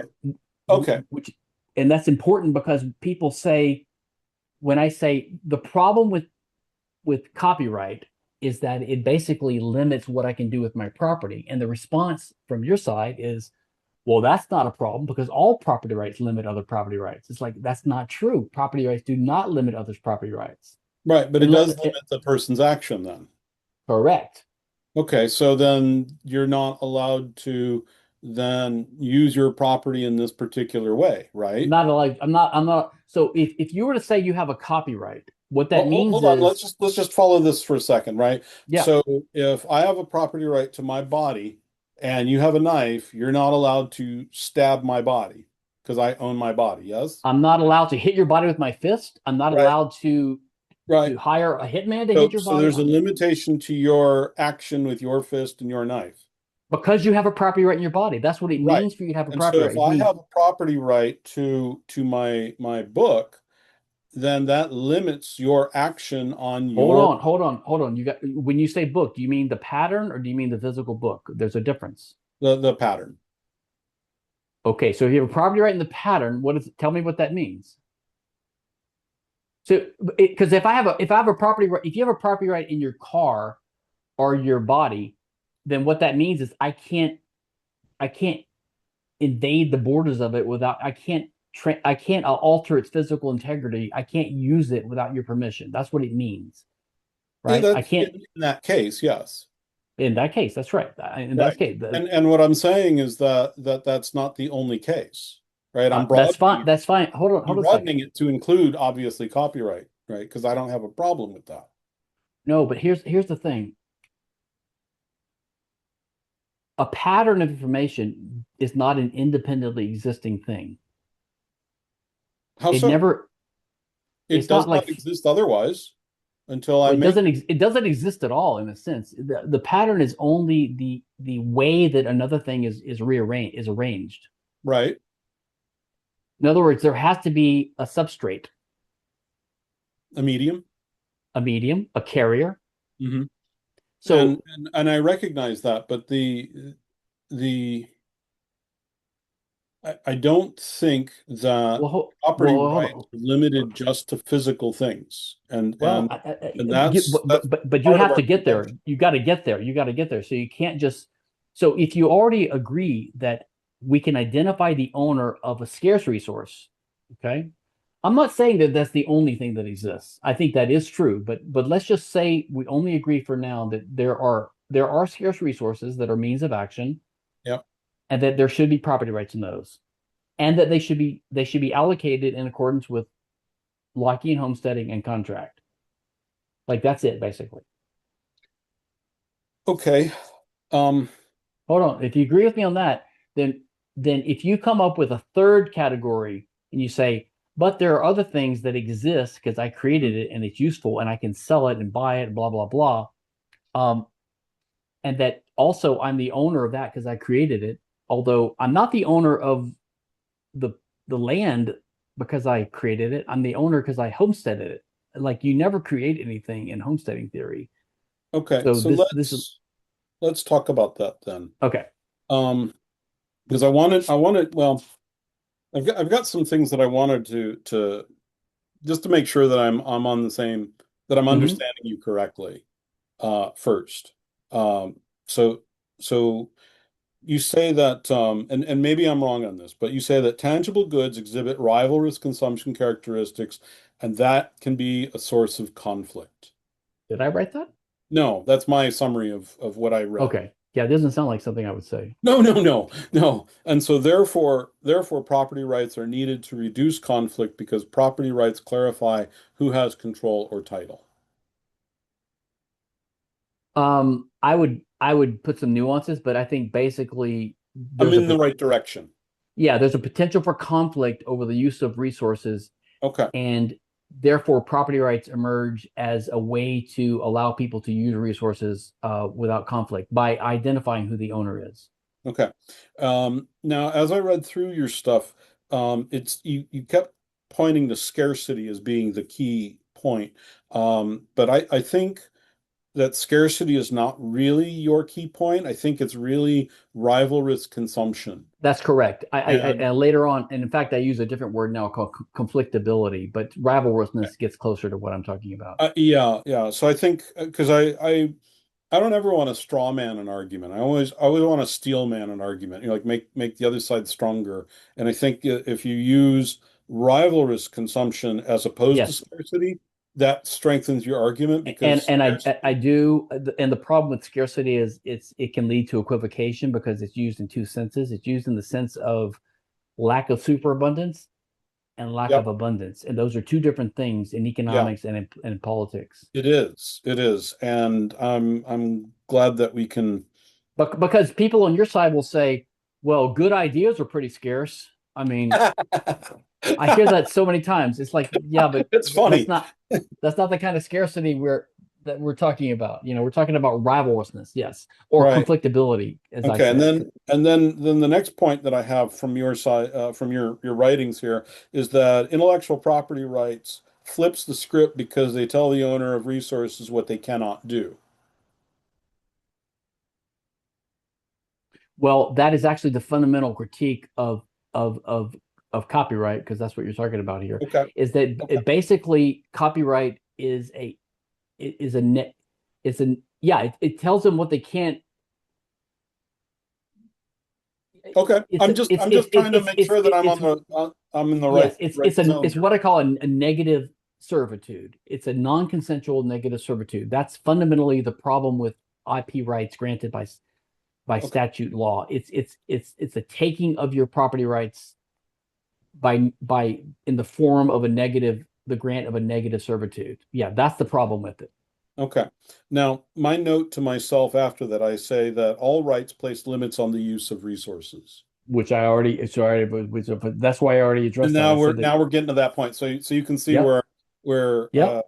my notes are. Okay, so this is good. And by the way, one aside there, um, even if your perspective was correct that property rights put limits on other property rights, that still doesn't mean that every property right that you propose is legitimate. So, for example, I could say some girl's getting raped by some guy, and she complains, and he says, "Stop complaining." She says, "But I own my body," and he says, "Yeah, but all rights are limited." I mean, Right, you right. can't just It's just assert a right to it's an something because observation, rights are not a limited. yeah, it's an observation, not necessarily an argument. Um, there were a couple of points on the scarcity thing that I have, but since you've kind of um, set that aside, I don't have to worry about Yeah. that. Okay. One thing on using conflict as sort of like your highest value. Um, and I know that you know this, but there's conflict that's going to result because of intangible things, Yes. non-rivalrous things. Yes. People go to war over religion and such. But Okay. Okay. I'm just pointing out that No, there's yeah, but hold on. conflict. I sent you like 100 pages or 300 pages of stuff to read, and I know you didn't read it all, but I got so through it's most of yeah, well, buried in there. it. So Okay. I've addressed that too somewhere. Did you? Okay. This people fight over religion thing, and that is another. That's why it's so important to be precise in our descriptions, because what people they're using that as a shorthand when they say people fight over religion. That's Hmm. not really true. What they're doing is they're they're they're explaining the reasons why people fight over resources. So a fight is always a fight over a scarce resource or a conflictable resource or a rivalrous resource. Like, so if It's a there's belief. no, that's the motivation for your action, but your action is the objection. The action is the use of a resource without permission by someone else. In other words, you never fight over religion. Religion is why you fight. I don't I don't think so. Yeah. So like, for example, if Like I, if there's a Catholic and a Protestant, and yes, the Protestant says that this is not this wafer here is not Christ, and yes, he spits on it, and the yes. next and then the Catholic's reaction is a punch to the face, right? That's not really a motivation over saliva on a piece of bread. No, but the act of aggression is the punch. Yeah, I'm not saying And conflict is intangible. no, I'm the saying conflict is intangible physical. things can lead to conflict. No, but when they fight over religion, when you so they what that's a way of saying that the reason that they're having a physical conflict over their bodies is because they have a reason, and the reason is they disagree on religion. But the reason is non-tangible. Of course, reasons are always non-tangible. Well, then they're fighting over an intangible thing, not over a scarce resource. They No, they're fight with not. scarce resources. They're not fighting over the use of scarce resources. Well, I think that's wrong. When you say they're fighting over that, that expression is talking about the physical thing that they're actually physically fighting over. In other words, people use they use that framing that you just used. They use that as an excuse Yeah. or as an I argument don't think for we're agreeing on this one. why. Tell me why. Because we're when I say that I'm fighting over the idea, the conflict is really the fact that you disagree with me, and that's the conflict, not how you're instantiating your idea. I'm Okay, when beating we you say for harmony. if you go back to like Hoppe and Locke and these things, we talk about property rights emerging as a way to order who can use a resource over which there might be conflict normally, right? If you don't know who owns it, and that means multiple people might want to use it because it's that type of thing that can only be used by one Oh person yeah, at a time. absolutely. It's a Absolutely. rivalrous resource, right? When you have rivalrous resources, there can be conflict over those resources, correct? Mhm. And therefore, we Absolutely. assign That might property be the vast rights. majority. Say again, That might be the vast majority of conflict. it's all conflict. Conflict is a clash over physical things. So I had a bunch of students ask me to do a reading group this last semester, and so we read 1984, Yes. and the main character Winston was being tortured because he didn't love Big Brother. Yes. It's conflict over an idea. No, it's conflict over his body. So then the question is who has the right to use his body? He thinks he has the right to use it, but the state thinks they have the right to use it, and they use force But the to use it idea again. isn't is the idea the use of the body? I mean, I guess this might be where your atheism is, where It's got which nothing to do with what atheism. physical. Even if I was theist, it would be the same answer. It's got nothing to do with the position on religion or soul or body or anything like that. So you're saying that it's physical because of the way the neurons are firing? No, I'm saying it's physical because that's what when we say we're against the initiation of force, the word force is in there. When we say human action employs scarce means, what does it mean to employ? It means to physically do something. We do live in a physical world, even if there's a spiritual world in addition, right? Right. We do live in a physical world. There is cause and effect. Then maybe we're just talking past each other. Probably, I think but it's an important Okay. semantic thing to get straight because in the law, for example, if I commit a crime, there's a difference between intentionality and Yep. motive. Okay, so if Is there I between intentionality and motive? yeah, and most people don't, they're not clear. They mix them up. So let me give an example. Okay, Let's please. suppose let's suppose let's suppose I rape you. Okay, I rape you. Now, I just watched Pulp Fiction last night, so I have a very okay, vivid image. perfect. So the action is a crime if it's intentional. That is, I meant to do it. Uh-huh. I mean, if I'm sleepwalking or something, it might not be a crime, but Right. if it's an action, it's intentional. But the reason I'm doing it is my motivation or my purpose, my end. Maybe I'm doing it to humiliate you. Maybe I'm doing it because someone's paying me. I Oh, mean, I see. So I'm Okay, so I the get what you're saying. motive, the reason I'm doing something is different than what I'm doing. Just like if I kill you because you refuse to become Muslim, the reason I'm killing you is because of a religious difference. But what I'm doing is intentionally invading the borders of your body. That's a Right. conflict. So So it's a check mark. Is it intentional? Yes, no, versus accident.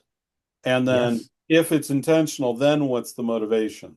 correct. And then that would have that in a just libertarian, say, restitution system, then we would take that into account, like in the punishment. So for example, if I Okay, broke into your, yeah, I've got my Catholic and my Protestant, and the motivation is the religious difference. correct, My punching the person is intentional, correct. but And the conflict is the physical force used against his body. right, but That's the conflict.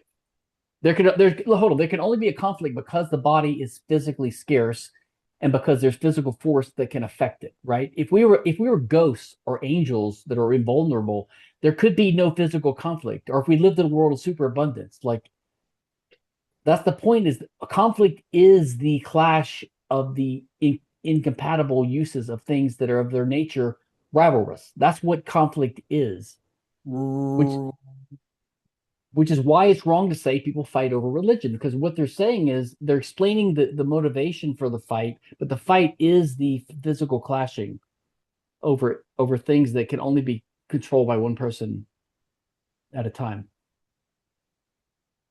It's a little bit semantic, but it's just precise. It's like because it avoids equivocation. I think I follow what you're saying.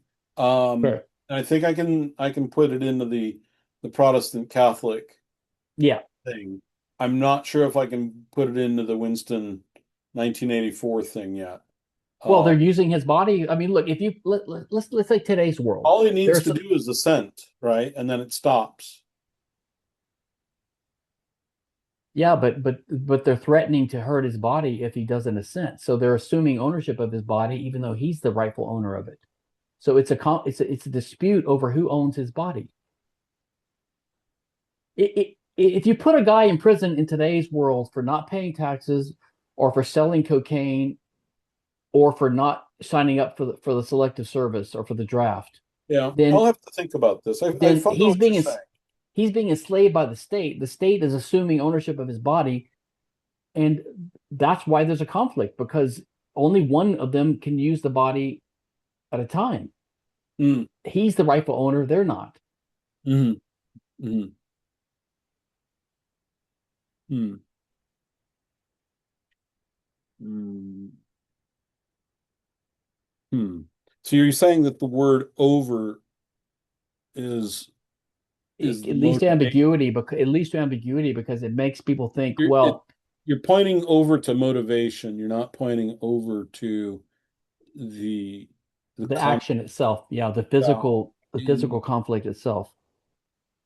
I see the distinction. I don't know. Like let me give you I, another example. It's a no, little no, bit no, no, fanciful. no. I'm Okay, following it. I'm just not sure okay, if it's relevant. doing enough work to justify your point. That's what I'm going for. Is that I'll have to think about it some Well, more. I was kind of just saying, you mentioned that. I was saying I've actually already dealt with that in my writing, because I Okay. basically I've heard every, I think at this point I've heard Objection. every possible objection, and I've already dealt with every single one of them. Which is why I think that I mean, look, there are decent arguments for the state. There are decent arguments for minarchy. There are decent arguments for taxation. There's decent arguments for war. I don't agree with all of them, but they're not implausible on their face. Hmm. But there are no good arguments for the drug war, and there are no good arguments for intellectual property, in my view. Like they all fail, like they're all absurd, and they all fall apart. Um, Well, I can say that while some people might be very doctrinaire and singularly focused, I have changed my mind on certain issues from time to yeah, time. It yeah, doesn't happen that often, but the drug war was one of them.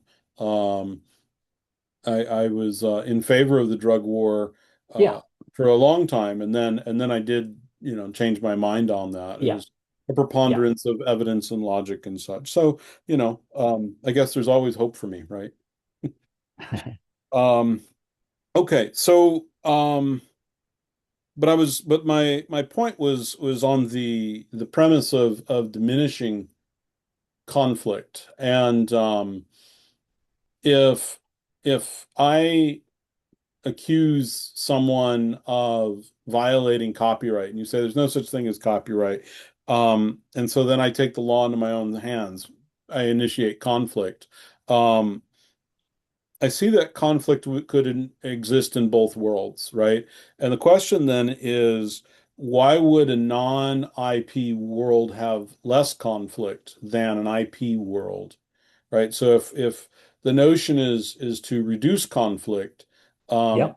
I don't know, and I don't know how one could actually prove one way or the other that with IP you get less conflict, Yeah. without IP you get less Yeah. conflict. Well, Because we live in an imperfect world, yeah. obviously. So I think I see where this has to go for you Okay. to go in that direction. So one thing um, you'd have to clarify what you mean by intellectual property or by copyright, because you can't just say if I create something that's uh, original. I mean, even the copyright law has certain standards that are put out in the statute and that the courts have developed over time because not everything. I mean, the title to your novel is not copyrightable because it's too short, it's too descriptive, it would impinge free speech too much. But Hmm.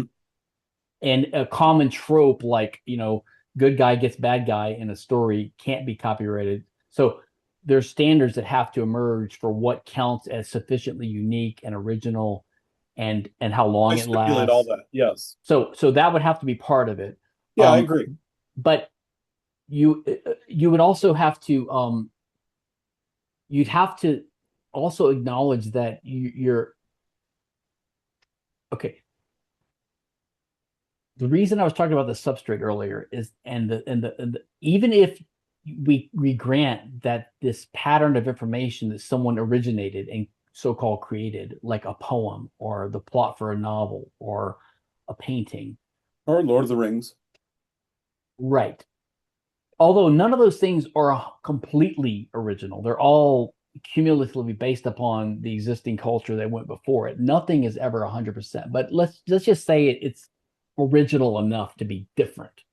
Yep. Um, um, and I agree that for most, for many original copyrighted works, they're the type of thing that are so unlikely they wouldn't emerge on their own without an intentional, active, creative mind behind it.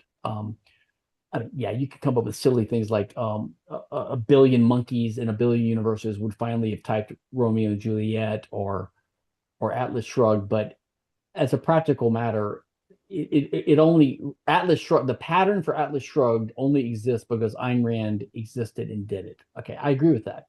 I just don't think that's relevant for ownership because if you notice, when I said that when there's conflict over scarce resource or conflictable resources, we identify the owner by asking who was the first user, that's homesteading, Hmm. and who got it by contract from someone else. None of those have to do with creation because Right. we don't think we created those things. So So let's it get into that. and then finally we have to recognize that the a pattern of information, which is what Atlas Shrugged the book is, Hmm. separate from the physical book it's written on, Yeah.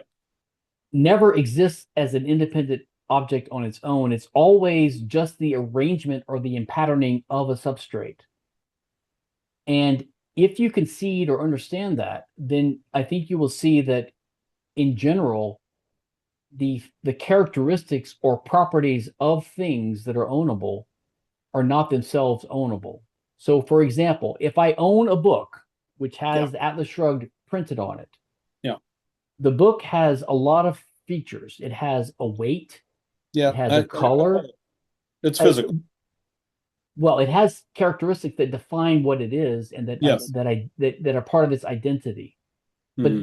that doesn't mean, and if I'm the owner of that book, that means that I can prevent someone else from using that book without my permission. But it doesn't mean that I own the weight of the book. It doesn't mean I own the age of the book. It doesn't mean I own the color of the book. And it also doesn't mean that I own the patterning of the book, which is what you Well, effectively have to the book say. is, but the so when you say that you own the book, the physical thing, right? You do own its age and its weight. No, I don't. I don't. I don't own its age. I mean, it's just a characteristic of the thing. If you own the book, you own. But you don't own characteristics. That's the point. If I own a red car, I don't own red. Oh, I see what you're saying. I don't own redness. You don't own I red. own the Yes, car yeah, that happens to yeah. be red. Okay, yeah. I see. Okay, yeah.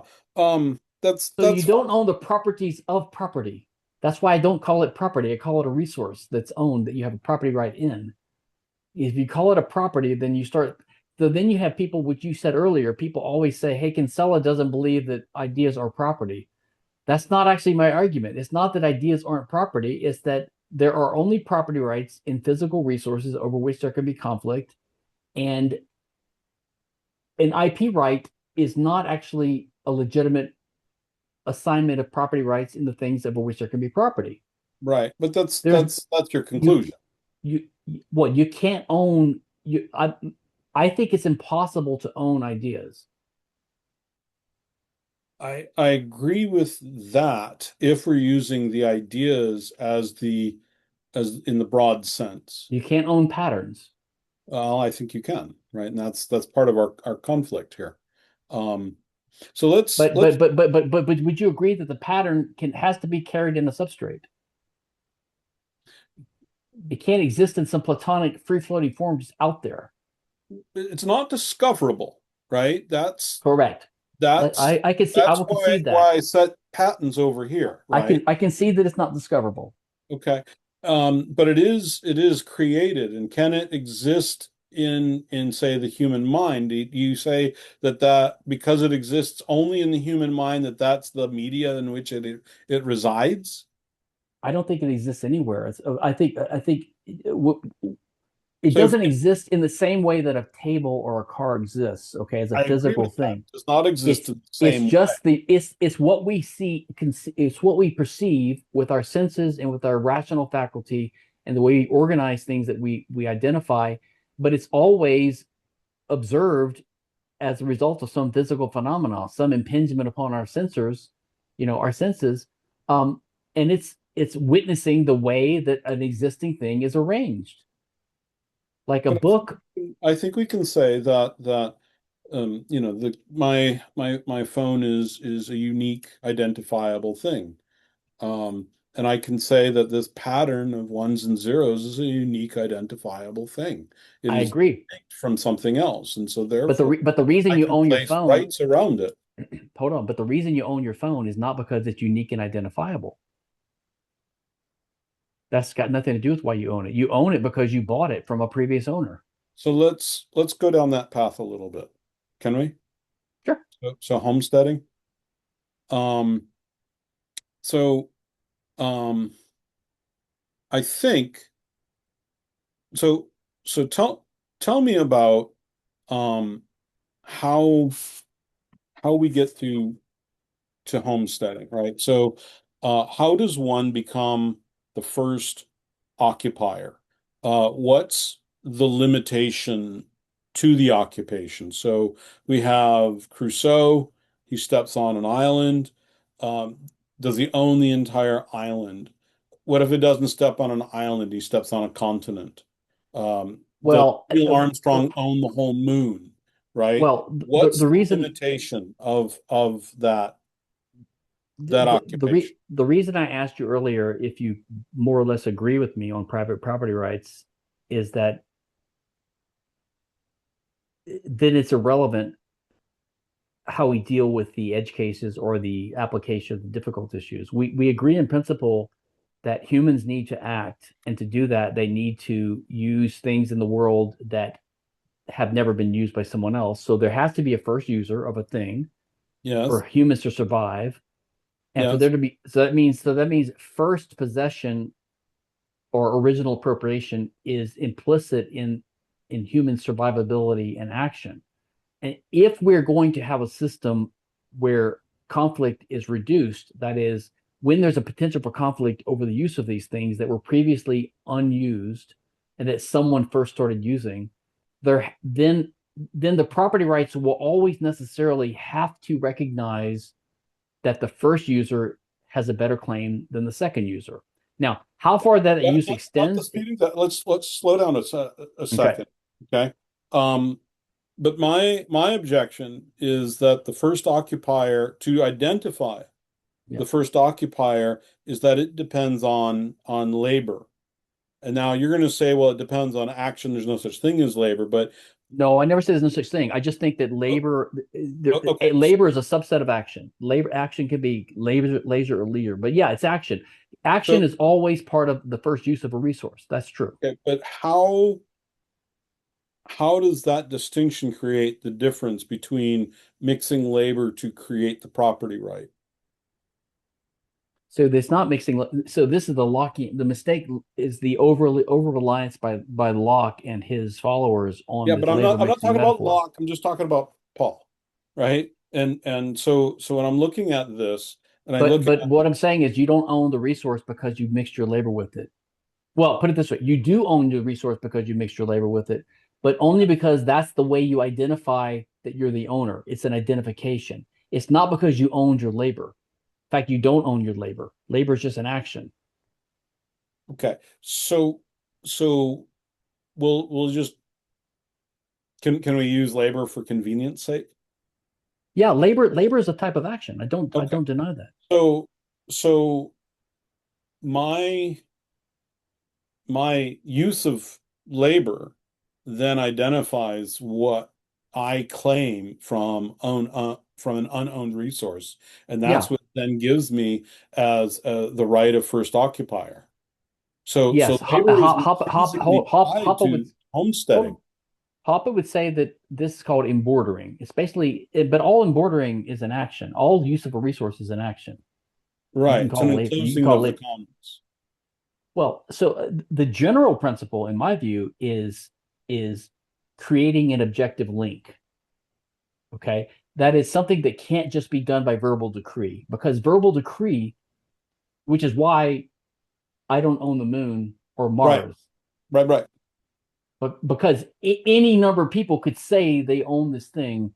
Oh, Right. there's a mountaintop over there. No one's ever been to it. I hereby claim that I own it. Well, a Right. million people could say that at the same time, and so Yep. Yep. that type of rule wouldn't reduce conflict. So Right. because the rule has to reduce conflict, and because it has to permit the first objective use of an unknown resource, and because once you own something, then it can't be taken from you without your consent, by like a Mises type regression analysis, you get to the fact that Right. any property rule has to basically be anchored in the first use, Use. establishing an objective link between the actor and the resource. And that Right.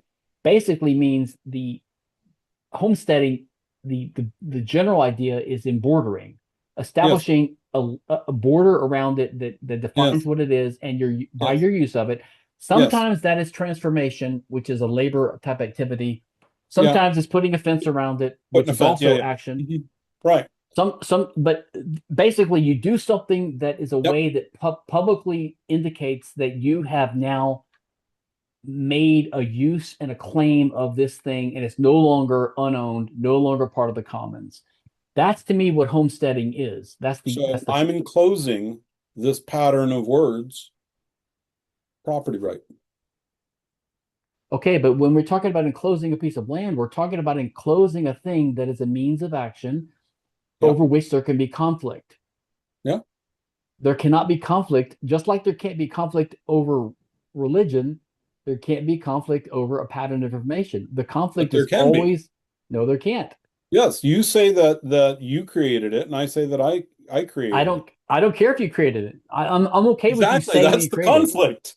No, the conflict is when you want to prevent me from using my printing press to print up a book that looks like yours. That's the conflict, is when you claim a property right over my printing press. Yes. Yes. It's But it's true. so again, like just like the fight is not the fight over religion, the fight is not over the pattern. The fight is over the physical book that I I, own. I I own the paper. I own the printing press. I right, own and the I'm ink. and I'm limiting your use of it. Absolutely.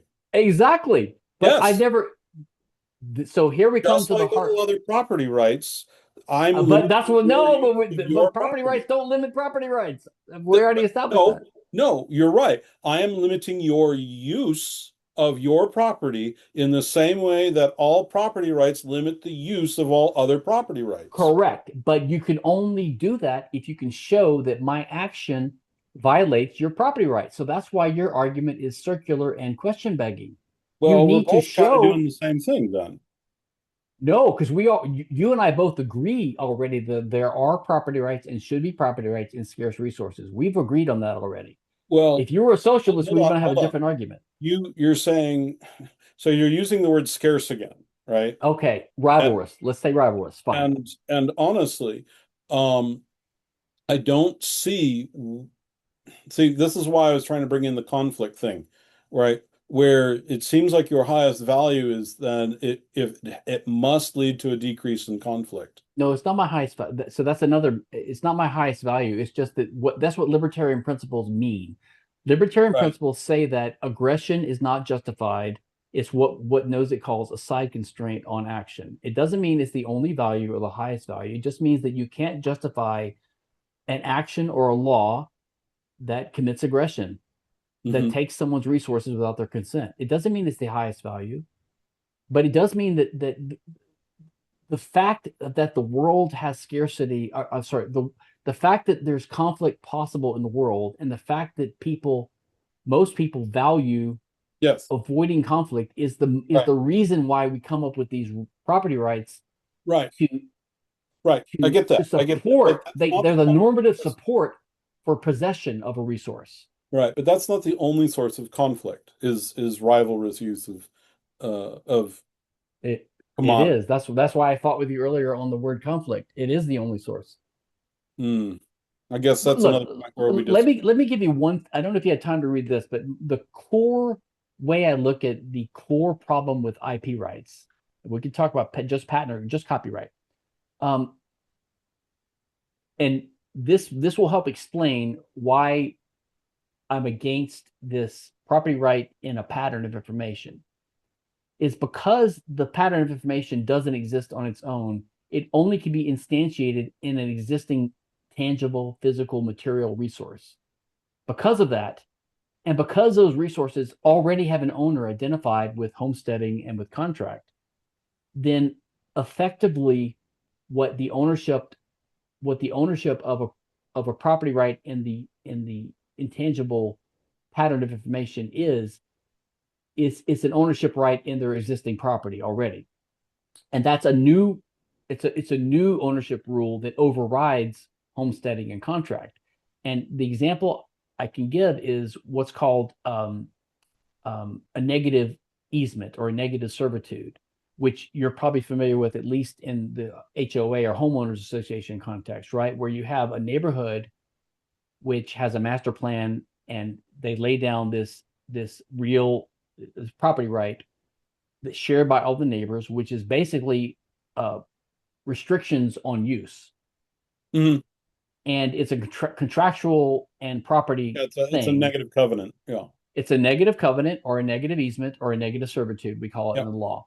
And the reason it's permissible is because just like if you own a house and you Yeah. give a Yeah. security interest in it to the bank, you can divide ownership up. If I own a house, I All can right. You contractually retain, agreed to it when you purchased the house. I get that. but what you agree to is you agree to you're the only one who can use the house or sell it, Mhm. but you can't modify it without permission of your neighbors, basically.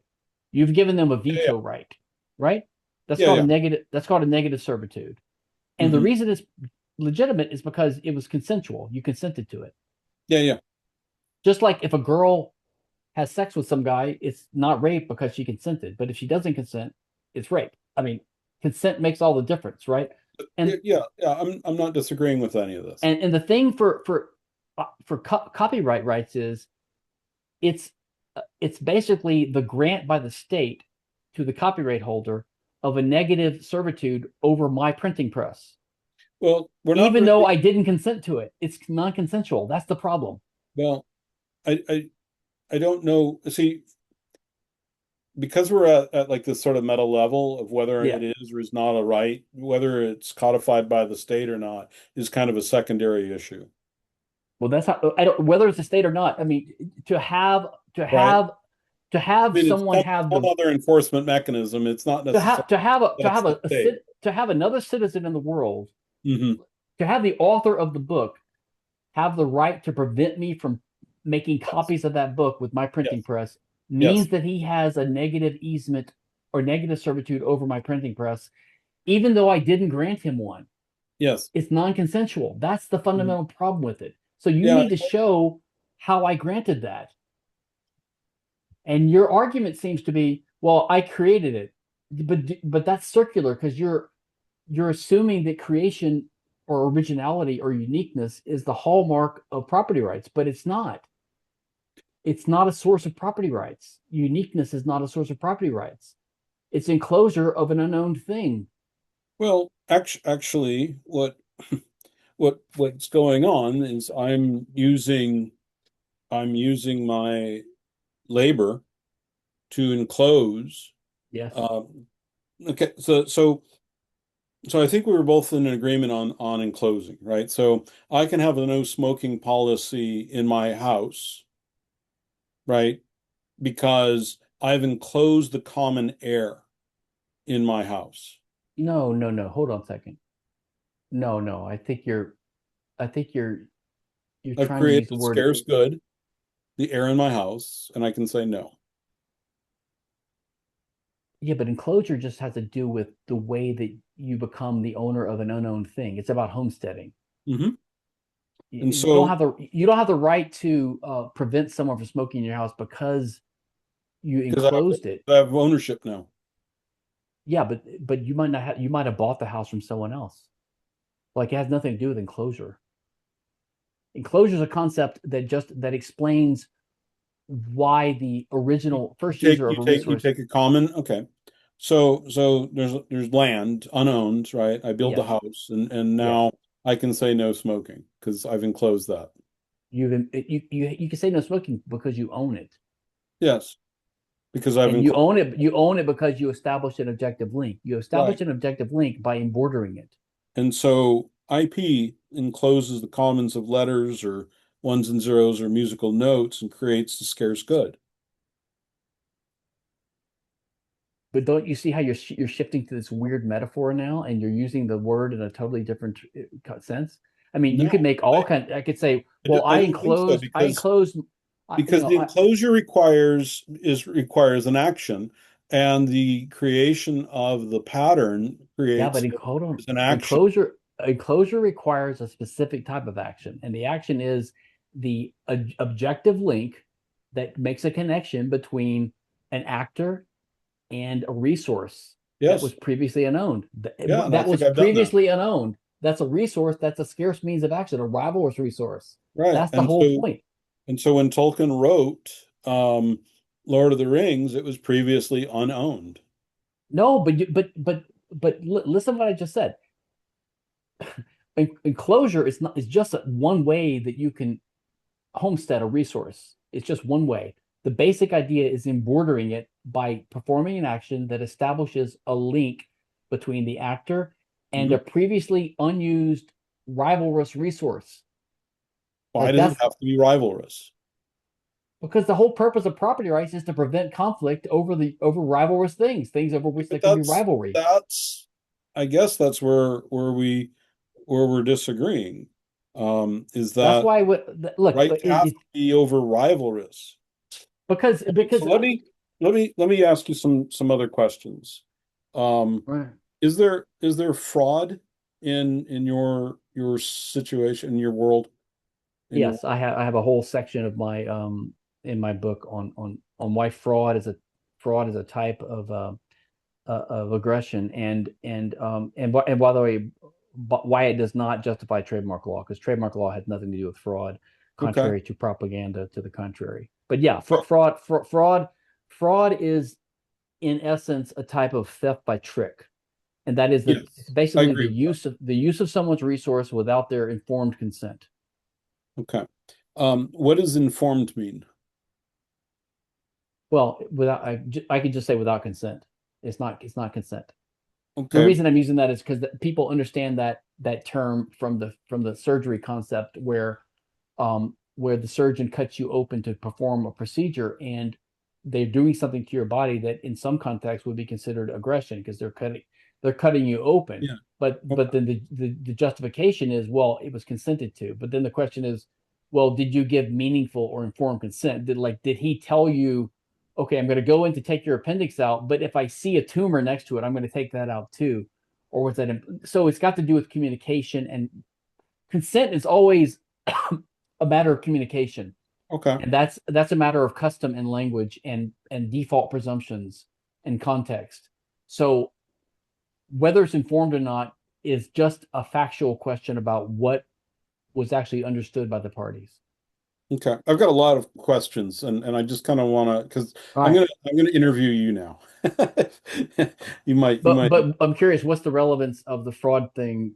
But yes, I think fraud. I'm not well because so here's my next question. If I print a certificate, put my name on it and a Yes, law school logo on it, is yes. that okay? Well, that's what do you mean? Okay. So I hang it in my office and it says that I have, you know, certificate from a law school and I have my name on it. Okay. I'm using my property, to make a certificate with a law school logo Well, on if, it. if I if I shoot you, I'm using my property, and it's still not permissible because you have a property right in your body. Right. But what's And if I what's if I defraud you, it's an act of fraud because I'm taking your resource. Like if I defraud you out of your money, like you pay me for a rotten basket of a rotten truckload of apples that are I know right, are but bad. I'm say I pretend to be a lawyer. I'm not a lawyer, never been to law school. And I have the certificate that says, my name and law school on it.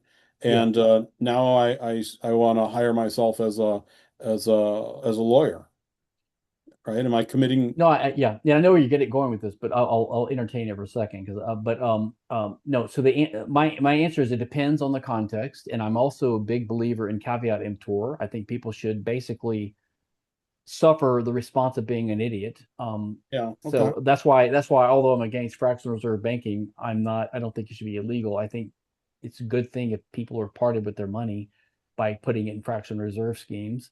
Um, Okay. but in principle, if you lie to a customer and you say, I'm not going to lend your money out, and then you do it, that's a type of trespass. There's either conversion or it's fraud or contract breach or something because you told them you weren't going to do it. So if you deceive a client into hiring you and paying you money to represent them in a case where they need a lawyer and you Hmm. take their money, I would say in if the case is if the details if the circumstances are fit or right, then yeah, they have a claim to sue you for you have to pay them something for defrauding them. Yeah. So I So think I fraud. think but by the way, fraud has literally nothing to do with copyright at all. I'm just thinking Yep. broadly in these Yep. things. Um, you said I don't own labor, right? Can I retain a lawyer? What do you mean? Can you retain a lawyer? Right, I want to hire a lawyer on retainer. Can you pay someone? Can you pay someone to? Can you make a contract with a conditional payment on the performance of an action? Yes, I mean, not, yeah, I mean, that's what employment is. what am I Employment. contracting for then? Okay, so that's I have another chapter on this. This is another mistake people make. They say that if you can sell something, it means you own it. You don't own what you sell. That's conflating economic with legal terms. So I see. it No, I so don't. some You got to explain that one. some contracts are simple contracts where it's a trade of one good for another, right? Like I hand you an apple, you hand me your banana. That's just an exchange. And in a legal system where the property rights are Trade in recognized, titles.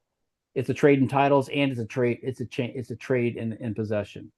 Um, some contracts are more complicated. Some have an element that is future based. So um, I give you $1 now, and you promise to give me an apple tomorrow when your crop comes in. Mm-hmm. So I'm giving you the $1 now, and you're transferring a future apple to me in the future. I mean, so you could have contracts like that. Um, I could also, instead of giving you and making an exchange for an exchange of titles, contemporaneous or future based, it could be for services. So, for example, if I want you to give me a massage, I could say, I'm going to pay you for the massage. And in economic parlance, it's an exchange.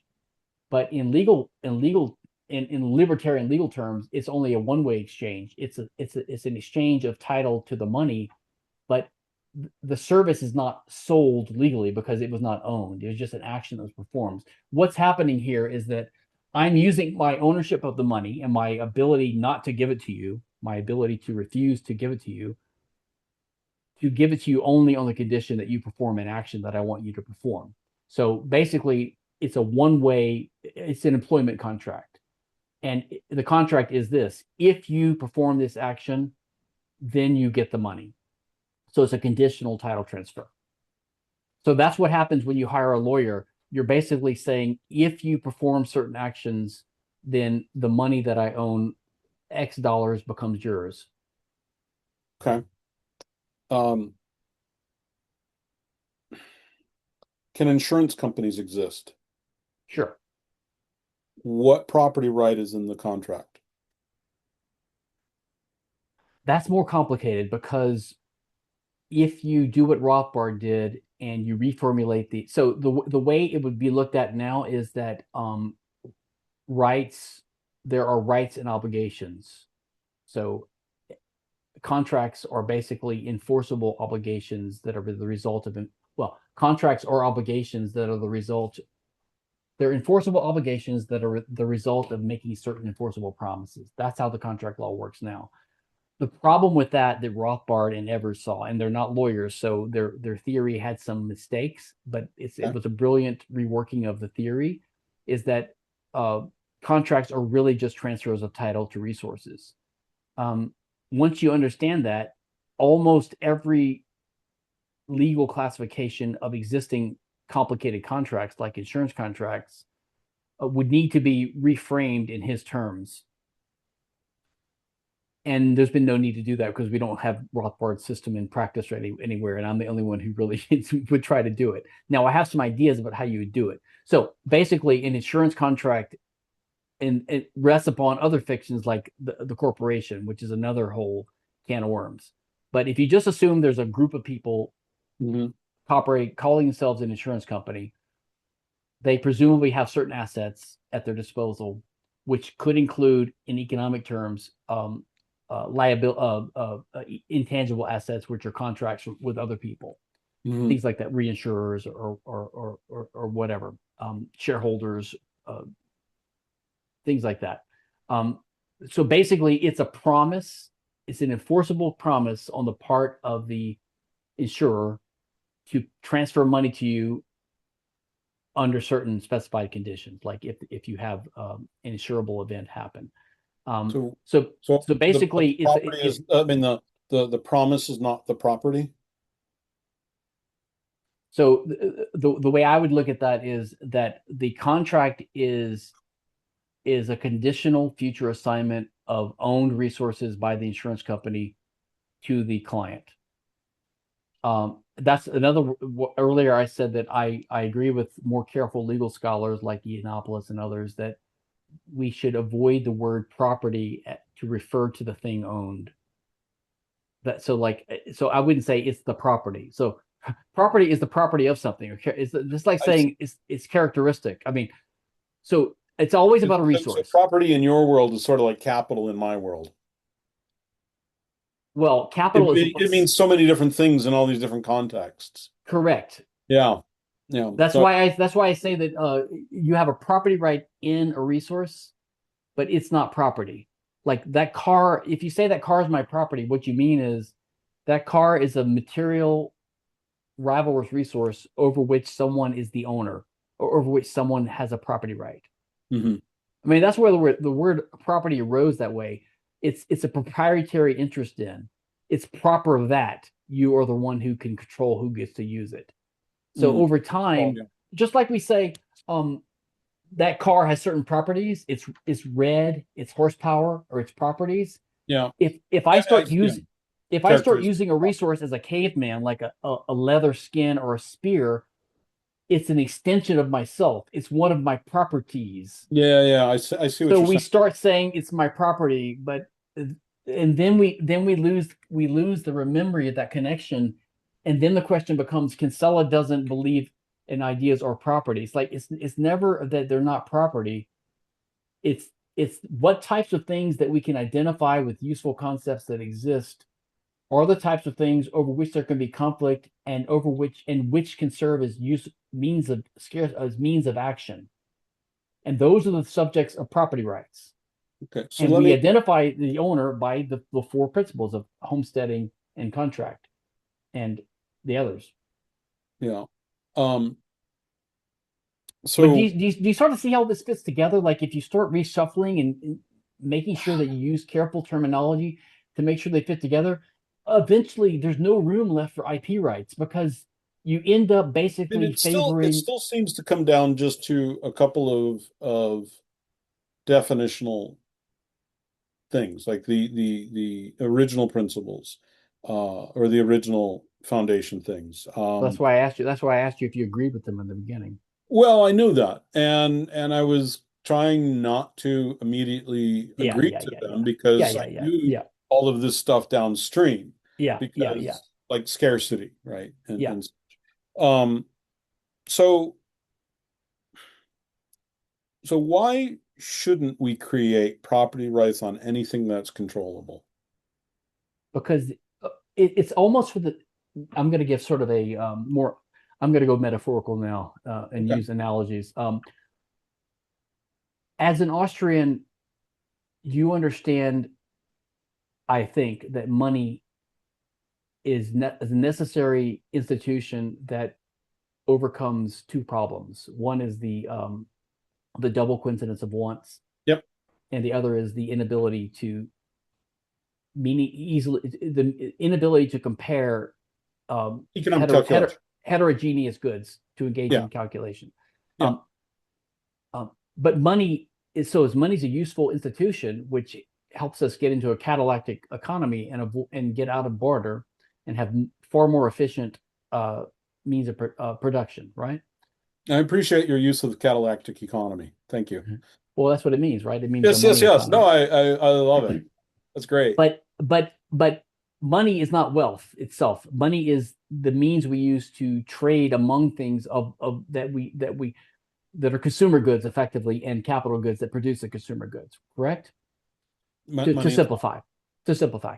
Um, and which is why Mises and Rothbard maintain that any supply of money, so you need money to have an advanced economy to avoid the problems of barter, but any supply of money is optimal. Yes. Okay. I wrote a Mises.org thing 2 summers ago about that. Okay.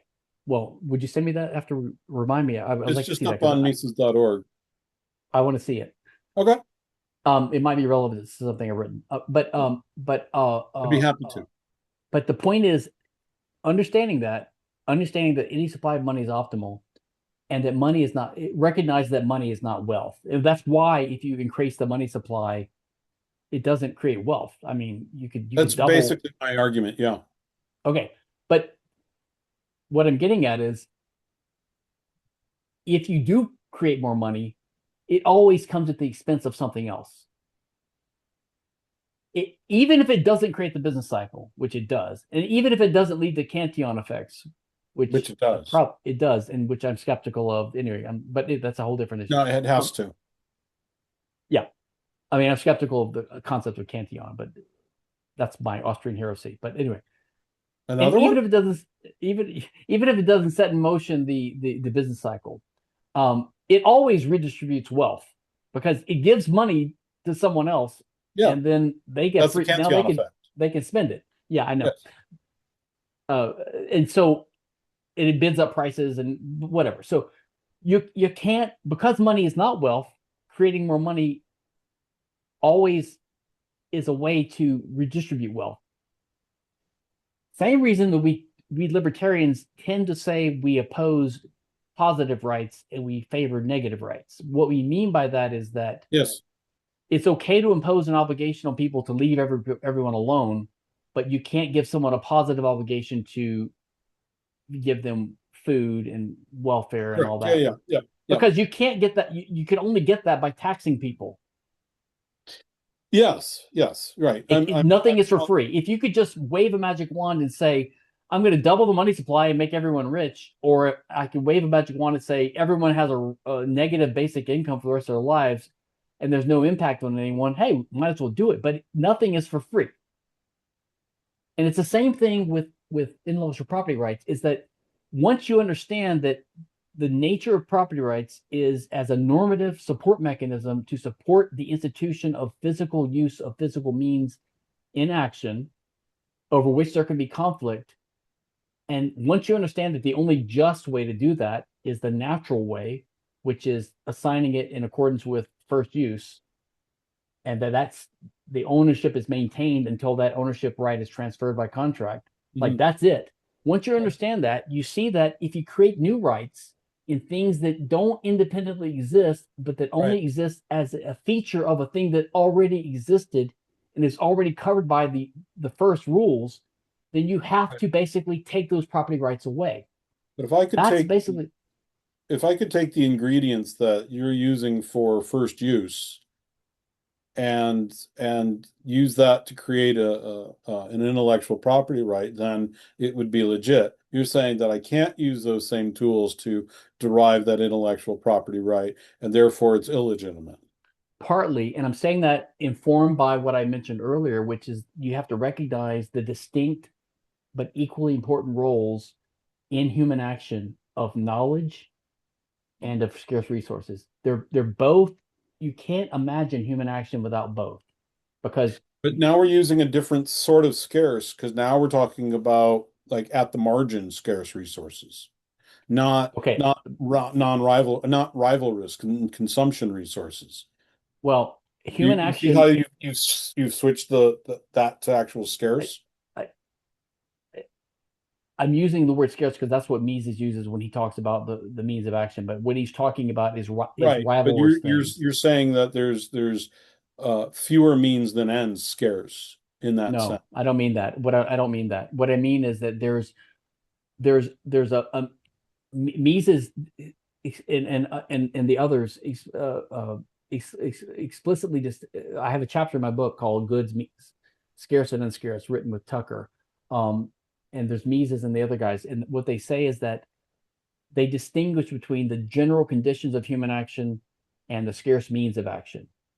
Okay. Now they do use the word scarce, but they're talking in praxeology about the types of things that you employ to make a causal change in the course of affairs in the universe. Right. Okay, This is what I mean but human action. scarce meaning what then? I mean, you have scarcity of time. I think it means rivalrous. Basically, it means conflictable.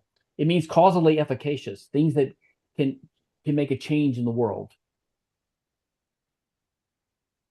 But not scarce and but not rivalrous and well, well, It's not. Yeah, it's not. That's why the concept of rivalrous is not exactly.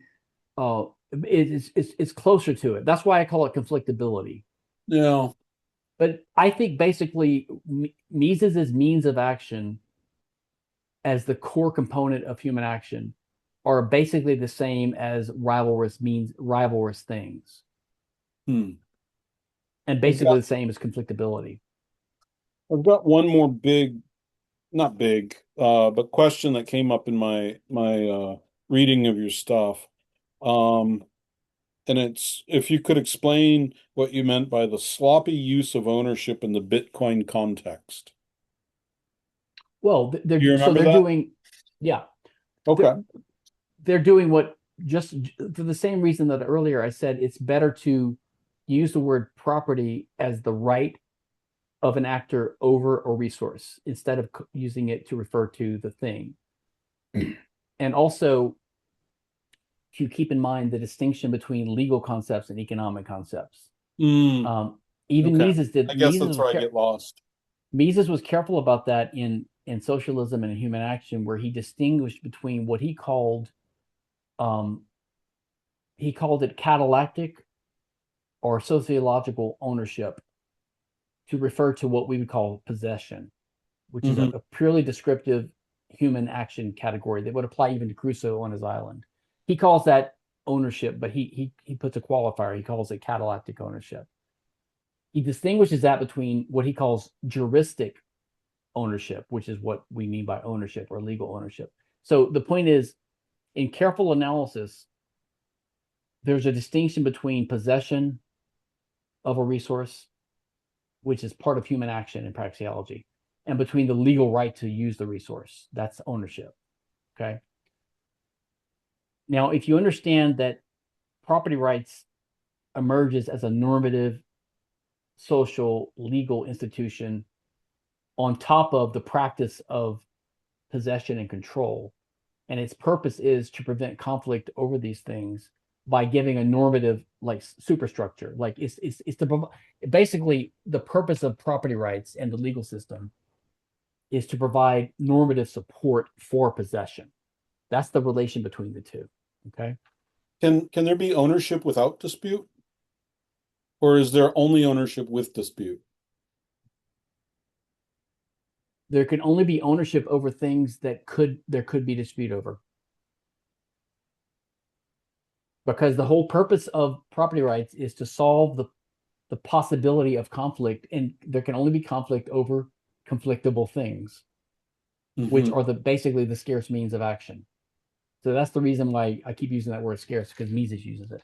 But Yeah, I think we could be, I mean, I would, I think I could dispute someone or engage in conflict if they, you know, stole my book, you know. but what you would be doing is you'd be saying that, okay, in the default world, well, before we get to uh I forgot what I was going to say, but before, okay, in the default world, let's say we don't have patent and copyright recognized. There's no statute, so we just have an emerging society where everyone minds their own business and people engage in trade, and they recognize the need for property rights so they don't have disputes over these things, right? Hmm. And the basic rules, if you ask someone to articulate it, and you have a smart legal philosopher comes around and codifies it, the implicit idea behind the property rights rules that they use when they go to court to dispute who owns these things is who got it first, and did you get it, did you or who did you get it from by contract? Like that's how Right. you identify. I follow that. I Okay. really, really do. And if we're starting from a peasant society, right, Yeah. there's really no other thing Yeah, like yeah, but I'm imagining now that we how does IP get introduced into the picture? Well, even the narrow form, you're like this copyright idea. You're so basically in this society, anyone who thinks about it would have to recognize that the reason people do better in the world and have successful action is they have better means or good means, and they have better ideas. Like those are two important functions of features of action, right? The knowledge that got, and over time, these ideas, what Hayek calls the fund of experience. Every generation learns from the last. So like our technology is better than the Romans. So when you act, you can use the resources at your disposal, the scarce resources, the means, the at your disposal, the capital in the world, and you can also use the growing body of what Rothbard calls recipes or technological knowledge. Those two things both go into your action, right? So over time, people do this, but they would recognize the distinction between the the things that you use to affect the world, the means of action, and your property rights are necessary in them because there's conflict over them. and this ever-growing body of knowledge, which is the fund of experience everyone can dip into to guide their actions. And then someone comes along and says, well, I was selling copies of Atlas Shrugged, and now you see that it's popular with the audience, and so now you started making a copy using your printing press and your ink. I'm asserting ownership of that because it's original. And everyone's going to say, well, no, you're trying to say that I don't own my resource Yeah. And because so we circled back around. you've come up and I in 2001 in my shorter article on this I published on Lou Rockwell. I called it something about Napster and in defense of Napster and the second homesteading principle. Basically, you're coming up with a second homesteading principle. You're saying that in addition to the first homesteading principle, now there's another homesteading principle, which is if I come up with a useful or unique or Right. original pattern of information, that gives Right. me a negative ownership right over your existing resource that All trumps right. your All right. and I get it. you And have so, to but and then your argument is, well, yeah, I have the right to stop you because all rights invade other rights. It's like, no, they don't. And right. also I because follow that. I'm the creator of it. And I'm like, well, creation is not a source of property rights. Well, okay. All this means is the burden of proof is So on you to show. I see what you're trying, I see what your claim is and your argument, and I appreciate it. I do. Um, although I think that you can't just start with homesteading, right? You say, I have to trade it, but even trading is you can reduce that back to homesteading, right? Contracts, yes, yes. Yeah, That's why contracts. Yeah. contract is All of secondary. that Yeah, can go back to homesteading, but correct. if I argue that the first occupier is dependent upon the labor, right? That Hold on a there second. has to Hold on a be second. some Hold on. action. Hold that thought. Let me I need to take a bathroom break. Oh my goodness, it's almost 2 o'clock. Okay, I could took a quick bathroom break. Okay, tell me what's going on logistically. Um, so it's almost 2 o'clock, and Yeah, I've completely lost the time because I've been enjoying this very much. I I enjoy talking with you. I've learned quite a bit. I can't say that I've changed my mind yet, but you've certainly given me more to think about and refine and yeah. go from there. Um, Well, let me say about your questions are really, really good. You're Thank thinking you. hard about it and you're thinking sincerely about it. So I appreciate that. And your questions are actually excellent. A lot of them involve complicated things I've had to think about and reply to already. So there That's there's a good. reason. Yeah, there's a reason why you're repeating some things I've heard before. It's because that's the obvious response to some of these ideas. But yeah, but I think we made some good progress today in understanding Uh, where we're coming from. yeah. I think that while we agree that homesteading is sort of the key that then everything kind of Yeah, superstructures on, yeah, right? Um, I think that I would say, but if we take a step further back, that homesteading requires an action, and that yes, action, I'm just going to call it labor, that action is what also can create this unique combination of letters or ones and zeros or musical notes and such, and that then basically derives the same sort of way that you're saying is homesteading.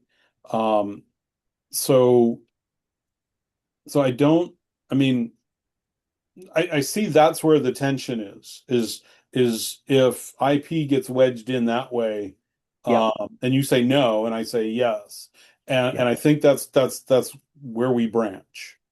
yeah. Uh, And I think you see you would have to, I think everything else kind of falls into place once you get that point. but you would still need to have a really careful definition of what you mean by IP because your theory would support patents according to most of your fellow IP people. In other words, you'd have to show that it only applies to Copyright. copyrightable things and not to inventions. And you'd have to come up with Maybe a careful. trademark. I don't know because honestly, that's outside of my.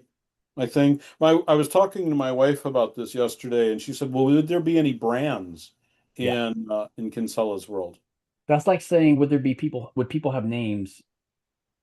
Right, but if I make and I I mean, saw hold on. So do we people had a people have Coachella names bag, now? People hold on. People have names now, even though there's no trademark. Even though you can name your son John Galt. right? But I There's don't no own my law against it. reputation, right? Well, I'm just saying that there would be brands. The question is not would there be brands. The question is would you have an intellectual property right in your brand? Right. I mean, would there be any economic benefit of it? Of course, there's reputation rates. People have names for a reason. But if I sell a copy, a knockoff of a Gucci bag, is that fraud or is that just me using No. property? Do you think when people buy a $20 Gucci bag off You of use Rolex. okay, do you think when someone buys a $20 Rolex that they're being defrauded? I don't think that's relevant. Well, you just asked me if it was fraud. If it doesn't matter whether I perceive it or not, right? Isn't the fraud on the person that is lying, the seller who is lying? Isn't it only on, What does that even isn't that mean? the fraud? I mean, you say, well, I sold him a $20 Rolex, and I Yeah. say, but you told me it was a Rolex. I was defrauded, and you say, well, you didn't really believe me, and So I'm so asking you, I'm asking you if you think that the person buying a fake Rolex is defrauded. It's a simple question. um, then let's go with yes. How are they defrauded if they intentionally buy a fake Rolex? Because the person who sold it to me said it was a real. But that's okay. In that case, yes, there's the fraud, but that never happens. This is not what happens with fake Rolexes. But we're not talking about what actually happens. We're talking about the metaphysical level here. Yes, I think well, I'm a big believer, as I said earlier, of caveat emptor. I think if you're an Yes. idiot, you should, but in principle, if you lie to someone and you say, I'm selling, a better example is if I go to a Rolex store in the mall Yeah. and I spend $10,000 on a Rolex and it turns out that that is a fake, Yeah. is there fraud? I think there's either fraud or contract breach. Yes. Okay. But if I buy a knockoff Rolex on purpose to save money, I'm not defrauded. And the problem with trademark law is that it prevents the seller of the fake Rolex to selling it to me, and it prevents me from buying it, even though I'm an innocent victim. I mean, there's no victim of that Okay. fraud. If I take my name and put it on your book and I sell it as if I was the originator, is that fraud? It could be in theory, it could be fraud of the purchasers of the book. Yes, in Okay. theory, in principle. Okay. Okay. But that's not what copyright law prevents. What's that? Copyright law has nothing to do with that. Copyright law is not Because about it's fraud. attribution. It could be fraud. But Because we it's already fraud. have we already have fraud law. That's why I say there's no case for IP law because we already have fraud law. And if there's a case of fraud or contract breach, Where we already Okay. I don't have time right now, but honestly, I would love to know where those things, what the differences between the two are, of how fraud law yeah. I'll originates. send you some links. I'll send you some links. Not 100 links, please. No, these are mostly Okay. short links. And Because if you send me your link to my your article, money absolutely. optimal Yes. money supply paper. Now, Stefan, my dissertation was finance and business cycle stuff. Yeah. Okay. All of this is kind of like an interesting side hobby. You're Okay. stretching your brain, Well, look, I enjoy it. I really do. I enjoy, but you don't claim to be an expert. I know, but you did give a paper on this, and but I didn't do anything with it. well, Although again, probably wise. I did have one guy actually submit an article. I think it was either Libertarian Studies or Quarterly Journal of Austrian Economics attacking my conference paper, and it was a hack job. But it's like that's really stretching to attack a. a conference Yeah. paper that was never published. Could do you if you can remember or find that and send me a link to it or the paper, because I I don't like to think I'm collect all these allowed things. to. Huh? I don't think I'm allowed to because I was asked as like a reviewer. Is this recent? Well, a couple years ago. Well, maybe it's been published, is my point. Oh, I don't think so. Or it might have been published somewhere, but it was rejected by whatever journal it went to. Not by Okay. my, I wasn't the one that rejected it, but No, I got it. I got it. it was not a well-written paper, but just the fact that someone was attacking a 2008 conference proceeding paper. Paul, that was me. Oh, was it? No, Nice. no. Nice. No, Uh, I'm just saying that I do enjoy talking to very smart people about these sorts of things, about issues and such. We're a small group, you know. I Uh, know. there's not many of us. In fact, do you remember Anthony Mueller? Yes. Where's that name? Where have I heard that name? Well, he was Yeah. born in Germany and he moved to Brazil. And well, anyway, he just passed away in May. Yes. Yeah, I think I knew that. And you know, he was one of the few people that are into Austrian capital theory. And I'm like, oh, we lost that other one. I was telling my wife, I'm like, there's probably only like, you know, maybe a dozen of us at most in the world that are interested in, you know, Austrian capital theory and the math and all that sort of stuff. So Well, if I'm not mistaken, didn't Hayek write on that? yeah.